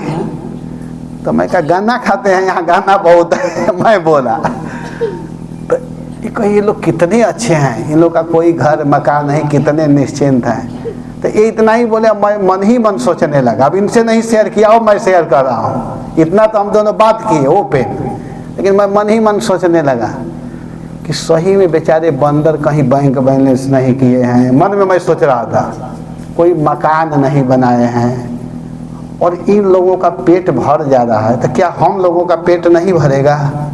हम लोग इतना घर बनाते हैं, एक घर के बाद दूसरा, दूसरा के बाद तीसरा, तीसरा के बाद चौथा बनाते हैं। वहाँ भी होना चाहिए, यहाँ भी होना चाहिए, करते हैं, इतना करते हैं। लेकिन ये लोग आनंद से जितना दिन जीना है, बंदर जीते हैं, पक्षी जीते हैं। ये नहीं कि वो लोग मर जाते हैं खाने बिना। जितना दिन का जीवन है उतना दिन वो लोग जीते हैं, खाने बिना नहीं मरते हैं। जब उनकी मृत्यु होती है उसी दिन मरते हैं। और वैसे ही हम लोगों के भी जिस दिन मृत्यु होगी उसी दिन मरेंगे। इसलिए ये सब ध्यान देना चाहिए। कुछ लोगों को देख करके हम लोग अनुभव कर सकते हैं। कुछ लोग, मनुष्य भी बेचारे कुछ काम नहीं करते हैं, दिन भर घूमते रहते हैं, रोड पर पड़े रहते हैं, और उनको भगवान प्रेरणा करके हम लोगों जैसे व्यक्ति के माध्यम से ही कुछ ना कुछ दिलवा देते हैं। कुछ महात्मा, कुछ ऐसे ही व्यक्ति सोए रहते हैं, कोई गया जाकर के कंबल उड़ा देता है, कोई ले जाकर के खीर दे देता है, कोई पूरी पहुंचा देता है। तो वो नहीं देता है, उसके हृदय में भगवान बैठे हैं, और भगवान कहते हैं कि तुम जा करके उसको कंबल दो, तुम उसको पैसा दो, तुम उसको कुछ भोजन खिला दो। ये भगवान करते हैं। तो भगवान पर हम लोग को विश्वास करना चाहिए। भगवान पालन करने वाले हैं ना, हम लोग पालन करने वाले नहीं हैं। हम लोग केवल अज्ञान बस मान रहे हैं। प्रहलाद महाराज ने बहुत सुंदर, प्रभुपाद ने उदाहरण दिया प्रहलाद महाराज के प्रसंग में। उदाहरण दिए हैं प्रभुपाद जी। इस उदाहरण को आप लोग बहुत बार सुने हैं, एक बार और सुन लीजिए कि एक व्यक्ति जा रहा था घोड़ा पर बैठ करके, उस पर चावल रखा था, 50 किलो चावल रख दिया था, और चावल के ऊपर बैठ करके जा रहा था। एक दयालु व्यक्ति देखा, अरे भाई तुमको दया नहीं है, घोड़ा भी तो जीव है, प्राणी है, तुम इसके ऊपर चावल रखे हो, चावल के ऊपर खुद बैठे हो और जा रहे हो, दया नहीं है क्या तुम्हारे हृदय में? तो कहा कि बात तो सही कह रहा है। तब उसके हृदय में दया उमड़ आया। अब वो क्या किया कि नीचे उतरा, चावल को नीचे उतारा, 50 किलो चावल को 2 भाग किया, 25-25 किलो कर दिया। 25 किलो चावल घोड़ा के ऊपर रख दिया, उस चावल पर खुद बैठा और 25 किलो चावल अपने सिर पर ले लिया, दया में भर करके कि 25 किलो का भार मैं अपने सिर पर ले लिया हूँ। लेकिन सारा भार किसके ऊपर है? लेकिन मूर्खता बस 25 किलो का भार वो खुद भी लिया है। इसी तरह हम लोग भी उसी घोड़सवार जैसे मूर्ख हैं। सारा भार भगवान के ऊपर है, लेकिन हम लोग, भगवान सब कर रहे हैं, लेकिन हम लोग मूर्खता बस 50 किलो अपने सिर पर रख लिए हैं, 5 बच्चों का भार लेकर के मर रहे हैं। आप नहीं भी करोगे तो उसको जितना पढ़ना होगा IAS बन ही जाएगा जब बनना होगा तो, और नहीं बनना होगा तो कितना हो घोड़ा गधा जैसा भार ढोते रहो, वह लेबर ही रहेगा। तुम्हारे सोचने से कुछ होने वाला नहीं है। सब कुछ करने वाले भगवान हैं, और भगवान हंसते भी हैं हम लोग के मूर्खता को देख करके, हंसते हैं। तो यहाँ पर करदम जी क्या किए कि समलालयत, समलालयत का अर्थ मैं कर रहा हूँ कभी से। इस श्लोक में एक शब्द आया है 24 नंबर के श्लोक में कि विप्रस्थ भान कृतवाहन सादरान समलालयत। उन्होंने क्या किया कि अपने सब बच्चियों के लिए और उन ऋषियों के लिए विप्र श्रेष्ठ को उनकी पत्नियों के साथ समलालयत, दान दहेज आदि जितना जरूरत है सब कुछ दे दिए कि ले जाओ और आनंद से भजन करो, टेंशन लो न किसी को टेंशन दो, केवल भगवान का भजन करो। अपने दामाद को इतना धन दिए, इतना रुपया पैसा खजाना दे दिए कि अब उन लोगों को किसी प्रकार की कोई चिंता नहीं, आनंद में होकर के वो लोग भजन कर ही रहे थे, दें या न दें, लेकिन वो भगवान कि परम भक्त कर्दम जी ने सब कुछ दिया। ततस्त ऋषयः क्षत्तः कृतदारा निमंत्रितम प्रातिष्ठन् नंदितमापन्नः स्वस्वाम आश्रम मंडलम। इसके बाद ततः कृत दारा ते ऋषयः, ततः इसके बाद, तब ये सब करने के बाद में वे ऋषि लोग क्या किए कि ते ऋषयः, वे सभी ऋषि लोग, बहुवचन ते है, सभी ऋषि, 9 ऋषि लोग, कृत दारा, स्त्री से युक्त, दारा कहते हैं स्त्री को, अपनी स्त्री के साथ तब निमंत्रण कर्दम मुनि से विदा लेकर के अपने ससुर जी को प्रणाम किए। दामाद लोग, सब ऋषि लोग कर्दम जी को प्रणाम किए और प्रणाम करने के बाद में नंदिम आपन्ना संतः, हर्षित होकर के, प्रसन्न होकर के, नंदी माने प्रसन्न हुए, खुश हुए, और खुश होकर के स्वम स्वम आश्रम मंडलम प्रातिष्ठन, अपने अपने आश्रम मंडल को माने अपने आश्रम के लिए प्रस्थान कर गए। स्व आश्रम, अपने आश्रम चले गए, वहीं जहाँ तपस्या कर रहे थे उसी जगह पर चले गए। फिर कोई कंदरा में बैठ गया, कोई कहीं चला गया। उन लोग को अब ये नहीं कि घर बनाओ, कहाँ पैसा रखो, मैं पहले ही बोल दिया था ना कि वो लोग को भजन करना है, जब चाहिए वहाँ लेकर के आने वाले लोग व्यवस्थित है, भगवान के द्वारा सब व्यवस्था फिट है। ये नहीं कि अब घर में कुछ इतना सामान रख दे कि चूहा आकर के डिस्टर्ब करे भजन में, वैसा कुछ नहीं, जितना चाहिए उस समय सामने उपस्थित। बिल्कुल साफ आश्रम रहता था, क्योंकि वहाँ फूल पत्ती ये सब रहते थे, भगवान का सुंदर विग्रह रहता था और आनंद से बैठ करके भजन करते थे। और जब भोजन चाहिए उस समय उपस्थित, और उसको बस भगवान को भोग लगाना है, खाना है, और कुछ नहीं। इस तरह बड़े आनंद के साथ सभी ऋषि लोग अपनी अपनी दादा माने अपनी अपनी पत्नी को लेकर के प्रसन्न होकर के, खुश होकर के, लड़कियां भी खुश हैं और ऋषि लोग भी प्रसन्न हैं, और खुश होकर के वे लोग अपने आश्रम के लिए प्रस्थान कर गए, चले गए। अब इधर क्या हुआ कि शौचावतीर्णम त्रियुगम आज्ञाय विबुधर्षभम विविक्तौपसंगम्य प्रणम्य समभासतः। शौच विबुधर्षभ, तब अब लड़कियों का विवाह हो गया तो कर्दम जी थोड़ा फुर्सत को प्राप्त हुए, मतलब थोड़ा निश्चिंत हुए। जो दिमाग में रहता ना कि बेटी का विवाह हो जाता, भले कोई कुछ भी कहे, लेकिन लड़कियों के होने के बाद टेंशन तो रहता ही है कि अच्छा से विवाह हो जाए, अच्छा लड़का मिल जाए, घर मिल जाए, परिवार मिल जाए। और जब विवाह कर लिए तो कर्दम जी फुर्सत में हो गए, थोड़ा आनंद का अनुभव करने लगे, निश्चिंत हो गए कर्दम मुनि। और निश्चिंत होकर के सर्वदेव शिरोमणि त्रियुगम अवतीर्णम आज्ञाय, 3 गुणों में लीला अवतारधारी भगवान विष्णु को अवतीर्ण आज्ञाय, पुत्र रूप में अवतीर्ण जान करके कि मेरे घर में भगवान का अवतरण हुआ है, भगवान ही मेरा पुत्र बन करके आए हुए हैं। विविक्ते उपसंगम्य, एकांत में उनके निकट आकर के प्रणम्य समभासतः, कर्दम जी उनके निकट आए एकांत में और आकर के अपने बेटा को प्रणाम किए। लगेगा कि बेटा को प्रणाम कर रहे हैं, उनको पता है कि अब बेटा जरूर बन करके आए हैं, लेकिन ये हैं भगवान, भगवान ही मेरा बेटा बन करके आए हैं। तो भगवान कपिल देव के चरणों में कर्दम जी प्रणाम किए। प्रणाम किए। एक बार की गांव की कथा है, हमारी गांव में कथा हो रही थी, गुरु महाराज कर रहे थे, बलि बामन प्रसंग कर रहे थे। बलि बामन का प्रसंग हुआ था तो वहाँ लीला महाराज करवाए। तो एक मेरा भाई है, मुझसे 1 साल छोटा है, चाचा का लड़का, तो उसको बामन भगवान बनाया गया।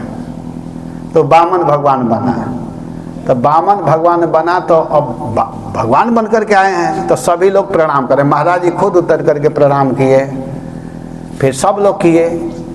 तो हमारे चाचा जी जिनका लड़का है, तो चाचा जी फिर वहाँ थे, तो महाराज जी के प्रणाम कीजिए। वो संकोच कर रहे थे कि मैं कैसे प्रणाम करूँ। वो एकदम वहाँ आ करके भी ना, जैसे सब लोग कुछ चढ़ा रहे थे, दे रहे थे, वहाँ मंदिर बनना था, हम लोग के गांव में मंदिर बना है, भैया बनवाए हैं, तो उसमें सब लोग दान दे रहे थे। वो अनाउंस कर रहे थे कि मैं इतना सीमेंट दूंगा, 10 बोरा सीमेंट दूंगा, तो कोई अनाउंस कर रहा था कि मैं इतना पैसा दूंगा, महाराज भी बोले कि मैं इतना दूंगा, अनाउंस हो रहा था। तो वो भी आकर के अनाउंस कर दिए कि मैं इतना दूंगा, लेकिन सब लोग प्रणाम कर रहे थे तो प्रणाम नहीं कर रहे हैं, मैं भी वही बैठा था।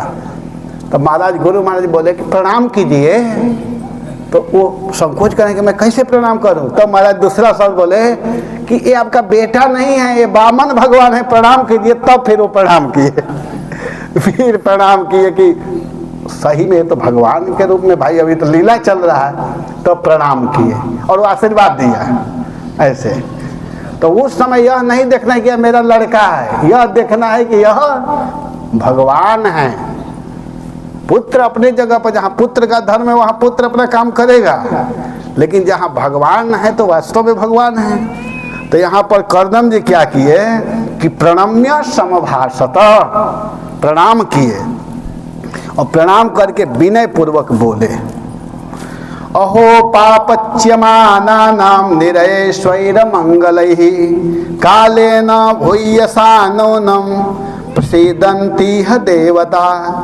कर्दम जी बोले, कर्दम जी बोल रहे हैं, अहो स्वई अमंगलैः इह निरये, अहो अपने पापों से इस नरक तुल्य संसार में पापच्यमानानाम अतिशय जल रहे मेरे जैसे लोगों के प्रति भूयसा काले न, बहुत काल तक योग साधन आदि के अनुष्ठान से नूनम देवता प्रसिद्धति, देवता गण प्रसन्न होते हैं। बहुत काल, बहुत समय लग जाता है, इस संसार में लोग जलते रहते हैं और देवताओं को प्रसन्न करने में बहुत समय लगता है। इस संसार में दुख रूप दबानल में सभी जीव जल रहे हैं। दुख से बचने के लिए अल्प मेधा मनुष्य भगवान को छोड़ करके अन्य देवताओं की शरण लेते हैं, दुख से बचने के लिए देवताओं के पास जाते हैं। परंतु देवगण मनुष्यों के जलते हुए देख करके भी देखते हैं कि यह मनुष्य जल रहा है, लेकिन जल्दी नहीं आते हैं, बहुत समय लगा देते हैं। बहुत तपस्या करने पर तब देवता लोग प्रसन्न होते हैं। बहु काले ना, बहुत समय लग जाता है। प्रसन्न होकर के भी वे संसार ज्वाला को बुझाने में समर्थ नहीं होते हैं। आते भी हैं, अगर प्रसन्न भी हो जाते हैं देवता देवियाँ, तो उसको पूरा पूरा दुख का निवारण नहीं कर पाते हैं, नहीं बचा पाते हैं। और इसके ठीक विपरीत कर्दम जी कह रहे हैं कि इसके ठीक विपरीत भगवान आपने तो अल्प साधन से, मैंने बहुत कम तपस्या किया और वो भी आपको प्रसन्न करने के लिए, आपको बेटा के रूप में लेने के लिए मैंने तपस्या नहीं किया, लेकिन आप मेरे ऊपर प्रसन्न होकर के मेरे घर अवतार लिए हैं। मैं आपको अपने पुत्र बनाने के लिए तपस्या नहीं किया था, मैं तो विवाह करने के लिए तपस्या किया था, लेकिन आपने मेरे इस तप से प्रसन्न होकर के मेरे बात को सुन करके आप स्वयं पुत्र रूप में आए हैं। ये कितनी बड़ी कृपा है आपकी। देवता कभी ऐसा कर सकता है? कदापि नहीं कर सकता है। जो हम लोग देवताओं के तरफ, देवियों के तरफ भागते हैं, देवताओं को प्रसन्न करने में बहुत समय लगता है, बहुत कठोर तपस्या करना पड़ता है। अगर आते भी हैं, खुश भी हो जाते हैं, तो आपको जो चाहिए वो नहीं दे पाते हैं। लेकिन हे प्रभु, आपने तो बहुत कम समय में, मैं तपस्या किया था दूसरे उद्देश्य से, लेकिन उस उद्देश्य को तो आपने पूरा किया ही। आप अपने आप मेरे पुत्र बन करके आए हैं। ये आपकी महिमा नहीं तो और क्या है? आप मेरे ऊपर कृपा नहीं किए है तो और क्या किए हैं? मैं तो बहुत प्रसन्न हूँ। भगवान, आप अपने भक्तों पर ऐसा ही कृपा करते हैं। आपका यह स्वभाव है, आपका यह आदत है। इस तरह कर्दम जी भगवान के चरणों में प्रार्थना करें कि बहुजन्म विपक्वेन सम्यक योग समाधिना द्रष्टुम यतन्ते तय शून्यागारेषु यत्पदम स एव भगवान अद्य हेलनम न गणन्यन गृहेषु जात ग्राम्याणाम यह स्वानाम पक्ष पोषण। बहुजन्म विपक्वेन, अनेक जन्मों के अनुष्ठान से, बहुत जब तपस्या करते हैं सुसिद्ध सम्यक योग समाधिना, जो सम्यक प्रकार से योग आदि करता है, चित्त को एकाग्रता पूर्वक रखता है। यत पदम दर्शम, जिनका स्वरूप देखने के लिए शून्य गारेशु, निर्जन स्थान में यतिगण, बड़े बड़े सन्यासी, बड़े बड़े जोगी लोग यत्न करते हैं, प्रयास करते हैं। यतय यतन्ते माने प्रयास करते हैं, तपस्या करते हैं। यह च स्वानाम पक्ष पोषण, और जो अपने भक्तों के पक्ष पोषक हैं वही भगवान आप। हेलनम न गण्य अद्य ग्राम्याणाम न गृहेषु जाता, हमारी नीचता की ओर न दे करके आज हम विषयों के ऊपर अर्थात विषयी के घर में आपने जन्म लिया है। आज आप मेरे घर जन्म लिए हैं प्रभु, यह कितने बड़े सौभाग्य की बात है। आज आप हमारे घर आए हैं। आप अपने जनों के द्वारा अगर अपराध भी होता है तो आप ध्यान नहीं देते हैं, आपकी दृष्टि नहीं जाती हैं। भगवान कभी अपने भक्त के गलती को नहीं देखते हैं, भगवान केवल यह देखते हैं कि हमारे लिए यह क्या किया है। अगर भक्तों से कुछ कमी हो जाती है तो उस पर भगवान की दृष्टि नहीं जाती है। भगवान केवल यह देखते हैं कि इसने मेरे लिए इतना घोर तपस्या किया है, इतना मेहनत किया है, मेरे लिए कुछ दिया है। गोस्वामी जी ने कहा है रामचरितमानस में, रहती न प्रभु चित चूक किए की,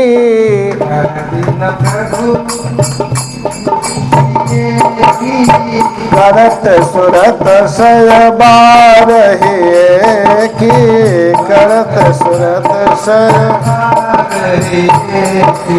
उन्होंने कहा है कि भगवान के चरणों में अगर कोई गलती करता है उसको ध्यान नहीं देते, अगर उनको कुछ दे देता है, कुछ कर देता है तो उसको जरूर याद रखते हैं। तो आपने अपने जनों के किए हुए अपराध पर ध्यान न दे करके आप उसकी भलाई ही करते हैं। स्वीयम वाक्य मृतम कर तुम अवतीर्णोसि मे गृहे, चिकीर्षुर भगवान ज्ञानम भक्ता नाम मानवर्धन। हे भगवान, भक्ता नाम मानवर्धनम, भगवान तुम भक्तों को मान बढ़ाने वाले आप हैं। आप प्रत्येक भक्तों के मान को बढ़ाते हैं, जस को बढ़ाते हैं, कीर्ति को बढ़ाते हैं। ज्ञानम चिकीर्षु, सांख्य शास्त्र का उपदेश करने के लिए स्वीयम वाक्यम ऋतुम कर तुम, तुम्हारा पुत्र बनूंगा। आपने कहा था कि मैं आपका पुत्र बनूंगा। अपनी इस बात को सत्य करने के लिए मैं गृहे अवतीर्ण असि, आपने मेरे घर में अवतार लिया है, आप मेरे घर आए हैं। कर्दम जी अपने पुत्र से बोल रहे हैं, कपिल भगवान से कह रहे हैं। कर्दम मुनि के तपस्या से भगवान प्रसन्न होकर के बिंदु सरोवर के किनारे बोले थे, आप लोग सुने थे, कहा था कि मैं आपका बेटा बन करके आऊँगा, देवहूति के गर्भ से मैं जन्म लूँगा। तो आपने अवतार लिया है। आप इसी तरह भक्तों के मान को बढ़ाते हैं, जैसे अर्जुन के मान को आपने बढ़ाया। कहे कि तुम युद्ध करो, यश को प्राप्त हो। सारा युद्ध वास्तव में आपने किया, लेकिन यश किसका बढ़ाया? अर्जुन का। अर्जुन कुछ नहीं किए, देखा जाए तो सब कुछ आपने किया, लेकिन आप यश बढ़ाए अर्जुन का। अपनी प्रतिज्ञा छोड़ करके भीष्म को आप उसके यश को बढ़ाए, क्योंकि भीष्म पितामह प्रतिज्ञा कर लिए कि आज कि तो कृष्ण को अस्त्र उठाना पड़ेगा और नहीं तो आज निश्चित मैं अर्जुन को मारूंगा। तो आप अपना प्रतिज्ञा भूल गए। आप कहे थे कि मैं लड़ाई में कभी अस्त्र नहीं उठाऊंगा, लेकिन जब भीष्म पितामह ने प्रतिज्ञा किया तो भीष्म के मान को बढ़ाने के लिए आप अपने जो प्रतिज्ञा किए थे उसको तोड़ दिए। भीष्म के महिमा को बढ़ाना चाह रहे थे। और इतना ही नहीं, आप उपदेश दे सकते थे युधिष्ठिर को। युधिष्ठिर को जो शोक हो गया, सारे लोग मारे गए, तो वे सोचने लगे कि अब मैं यहाँ राज्य नहीं करूँगा। वे बहुत दुखी हो गए थे महाराज युधिष्ठिर। तो आप उपदेश दे सकते थे, लेकिन अपने भक्त भीष्म पितामह के महिमा को बढ़ाना था, तो आप सीधे भीष्म पितामह के पास ले गए और ले जाकर के कहे कि इनको कुछ उपदेश कीजिए। भीष्म पितामह उस समय बाण सैया पर सोए हुए थे, सर सैया पर सोए हुए थे, और भीष्म पितामह ने उस समय राज धर्म के विषय में बताए कि राजा को कैसे होना चाहिए, दान धर्म के विषय में बताए, स्त्री धर्म के विषय में बताए, भगवत धर्म के विषय में बताए कि एक व्यक्ति को कैसे भगवत आचरण करना चाहिए। तो इस तरह के बात को बताए। और इतना ही नहीं, हे प्रभु आपकी महिमा को क्या कहा जाए, भगवान नहीं प्रचार कर सकते थे क्या? चैतन्य महाप्रभु विदेश में जाकर के प्रचार कर सकते थे, लेकिन अपने भक्त प्रभुपाद के जस को बढ़ाना था, तो प्रभुपाद के द्वारा सारे संसार में भक्ति के प्रचार करवाए। तो भगवान इस तरह अपने भक्तों के मान को बढ़ाते हैं। अपना मान टले टल जाए पर भक्तों का मान न टलते देखा, प्रबल प्रेम के पाले पड़कर हरि को नियम बदलते देखा। भगवान अपने मान की परवाह न करके भक्तों के मान को बढ़ाते हैं। ऐसे भगवान को अगर हम लोग छोड़ेंगे तो फिर कहाँ सुख पाएंगे बताइए? इतने कृपालु भगवान है। इसीलिए ना उद्धव जी कहते हैं कि कृष्ण से बड़ा कृपालु कौन है जिसके शरण में हम लोग जाएं। विदुर जी से कहते हैं कि हे विदुर जी, सबसे बड़े कृपालु अगर कोई हैं तो वो है कृष्ण। अहो बकीयम स्तनकाल कूटम जिघांसया पाय दप्य साध्वी लेभे गतिम धातृचिताम ततन्यम कमवा दयालुम शरणम ब्रजेम। कृष्ण से बड़ा दयालु कौन हो सकता है कि जिनको मारने के लिए वो राक्षसी आई, उनको पता है कि वो अपने स्तन में हलाहल विष लगा करके आई है मुझे मारने के लिए, फिर भी भगवान ने उसको माँ के गति दिए। तो उद्धव जी कहे कि कमवा दयालु, कौन ऐसा दयालु है कि जिसके शरण में हम लोग जाएं? बताओ तो, एक दो नाम तो लो भाई। हम लोग कृष्ण के भजन छोड़ देंगे, कृष्ण जैसा कोई दयालु है? एक दो उदाहरण दीजिए, हम लोग चले जाते हैं। कोई नहीं है। सबसे बड़े दयालु अगर कोई है तो वह है कृष्ण। इसीलिए कहा जाता है कि कृष्ण का भजन कीजिए। हरे कृष्णा कृष्णा कृष्णा हरे हरे, हरे राम राम राम हरे। तो यहाँ पर ये सब बात को वर्णन करते हुए करे कि ताने व ते भी रूपाणी रूपाणी भगवस्तव यानी यानी चरोचनते स्वजना नाम रूपिण। हे भगवान, आपके जो अप्राकृत चतुर्भुजा आदि रूप है, चतुर्भुज रूप आदि है, वहीं आपने समुचित वास्तविक रूप है, परंतु आपने मनुष्य के रूप में मनुष्य जैसा रूप धारण करके स्वजनों को अपने भक्तों के रुचिकर लगते हैं। भक्तों को जैसा अच्छा लगे वैसा रूप आप धारण कर लेते हैं। आपका वास्तविक रूप चतुर्भुज है, लेकिन भक्तों को द्विभुज रूप अच्छा लगता है तो आप द्विभुज रूप में आ जाते हैं। लेकिन वास्तव में आपका रूप सच्चिदानंद घन है। आप दो रूप में रहिए, चाहे चार भुजा में आ जाइए, चाहे हजारों भुजा में हो जाइए, वास्तविक रूप आपका सत्य चिद आनंद है। ये नहीं कि आप मनुष्य रूप में आए हुए हैं, एक बच्चे जैसे दिखाई दे रहे हैं तो हम यह मान लेंगे कि नहीं नहीं आप बस एक साधारण बच्चे हैं। नहीं, त्वां सोदभीष्टत्वबुभूषयाधा सदा विवादारण पाद पीठम ऐश्वर्य वैराग्य यशोवबोध वीर्य स्त्रियापूर्तमहं प्रपद्ये। हे स्वामी, विवेकियों द्वारा प्रकृति पुरुष आदि तत्वों को यथार्थ जानने की इच्छा से साक्षात सर्वदा हमेशा अभिवंदनीय पादपीठ धन वैराग्य यश ज्ञान बल और सौहार्द इन 6 भोगों से परिपूर्ण आप कपिल भगवान का मैं शरण लेता हूँ। आप कपिल के शरण में मैं हूँ। भगवान से ज्ञान प्राप्त करने की लालसा वाले भक्तों को जिज्ञासा भक्त कहा जाता है। जिज्ञासु भक्त भगवान कपिल देव के शरण लेते हैं। तो मैं आपके शरण में हूँ, आप हमारे ऊपर कृपा कीजिए भगवान। आप ही से सत्संग करने के लिए रहुगण गया हुआ था। जड़ भरत जी को देखा तो समझा कि कहीं यह कपिल देव तो नहीं ना है। जब उपदेश करने लगे, थोड़ा सा बोले तब कहता कि नाहम विसंग के सुरराज वज्रा न त्रक्ष सोला नयमस्य दंडा। मैं डरने लगा। मैं इंद्र के वज्र से नहीं डरता हूँ, शंकर जी के त्रिशूल से नहीं डरता हूँ, छंगे भृषम ब्रह्म कोलावमानात्। मैं डरता हूँ तो ब्राह्मण के चरणों में, वैष्णव के चरणों में कहीं अपराध ना हो जाए। आप बताइए, आप इस रूप को छिपाए हुए कहीं हमारे आराध्य कपिल देव तो नहीं ना है? रघुवर पूछता है। अर्थात कपिल देव भगवान उपदेश करने वाले भगवान हैं। तो कहते हैं कि मैं आपके शरण में हूँ, आप हे भगवान कृपा कीजिए। परम प्रधानम पुरुषम महांतम कालम कविम त्रिवृतम लोकपालम आत्मानुभूत्यानुगतः प्रपंचम स्वच्छंद शक्तिं कपिलम प्रपद्ये स्वच्छंद शक्तिं कपिलम प्रपद्ये।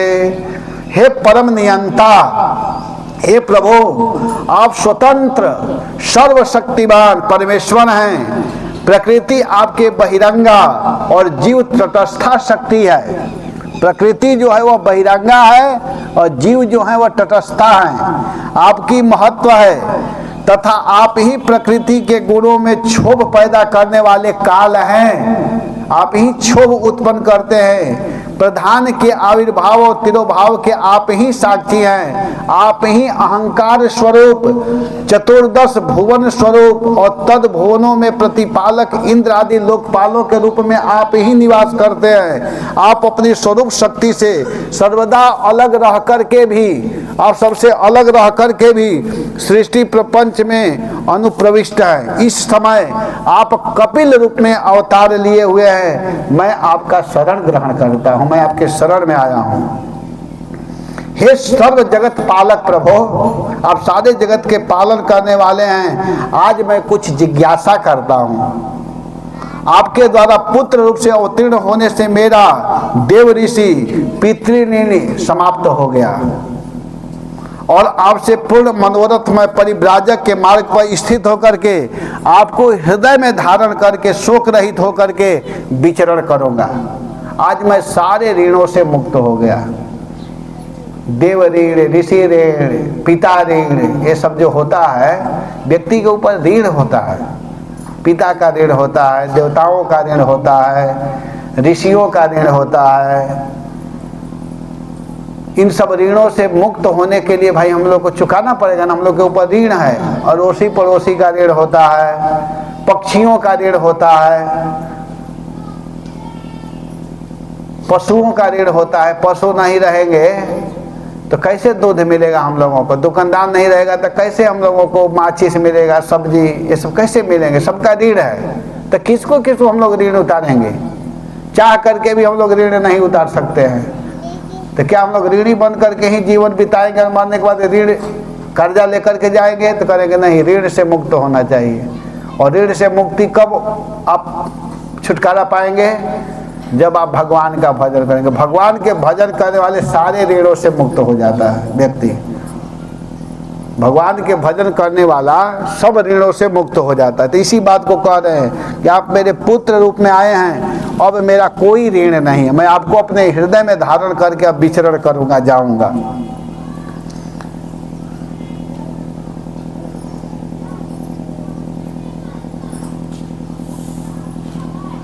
मया प्रोक्तम ही लोकस्य प्रमाणम सत्य लौकिके अथा जनी मया तुभ्यम यथो वोच मृतम मुने। अब इतना सुन करके भगवान बोल रहे हैं। श्री भगवान वाच। इतना देर तक तो कौन बोल रहे थे? कौन बोल रहे थे? करदम जी। किससे बोल रहे थे? कपिल देव से। जब इतना देर तक तो सुने, अब बोल रहे हैं, भगवान बोल रहे हैं। कहने कि देखो, मया प्रोक्तम ही लोकस्य प्रमाणम सत्य लौकिके अथा जनी मया तुभ्यम यथो वोच अमृतम मुने। भगवान ने कहा कि हे मुनि, देखिए, आप वैदिक और लौकिक संबंधित कृत्य के विषय में मेरे द्वारा कथित वचन ही जन समुदाय के लिए प्रमाण है। इसलिए आपका पुत्र होऊंगा। आपसे जो मैं कहा था वह सत्य करने के लिए मेरे द्वारा जन्म लिया गया।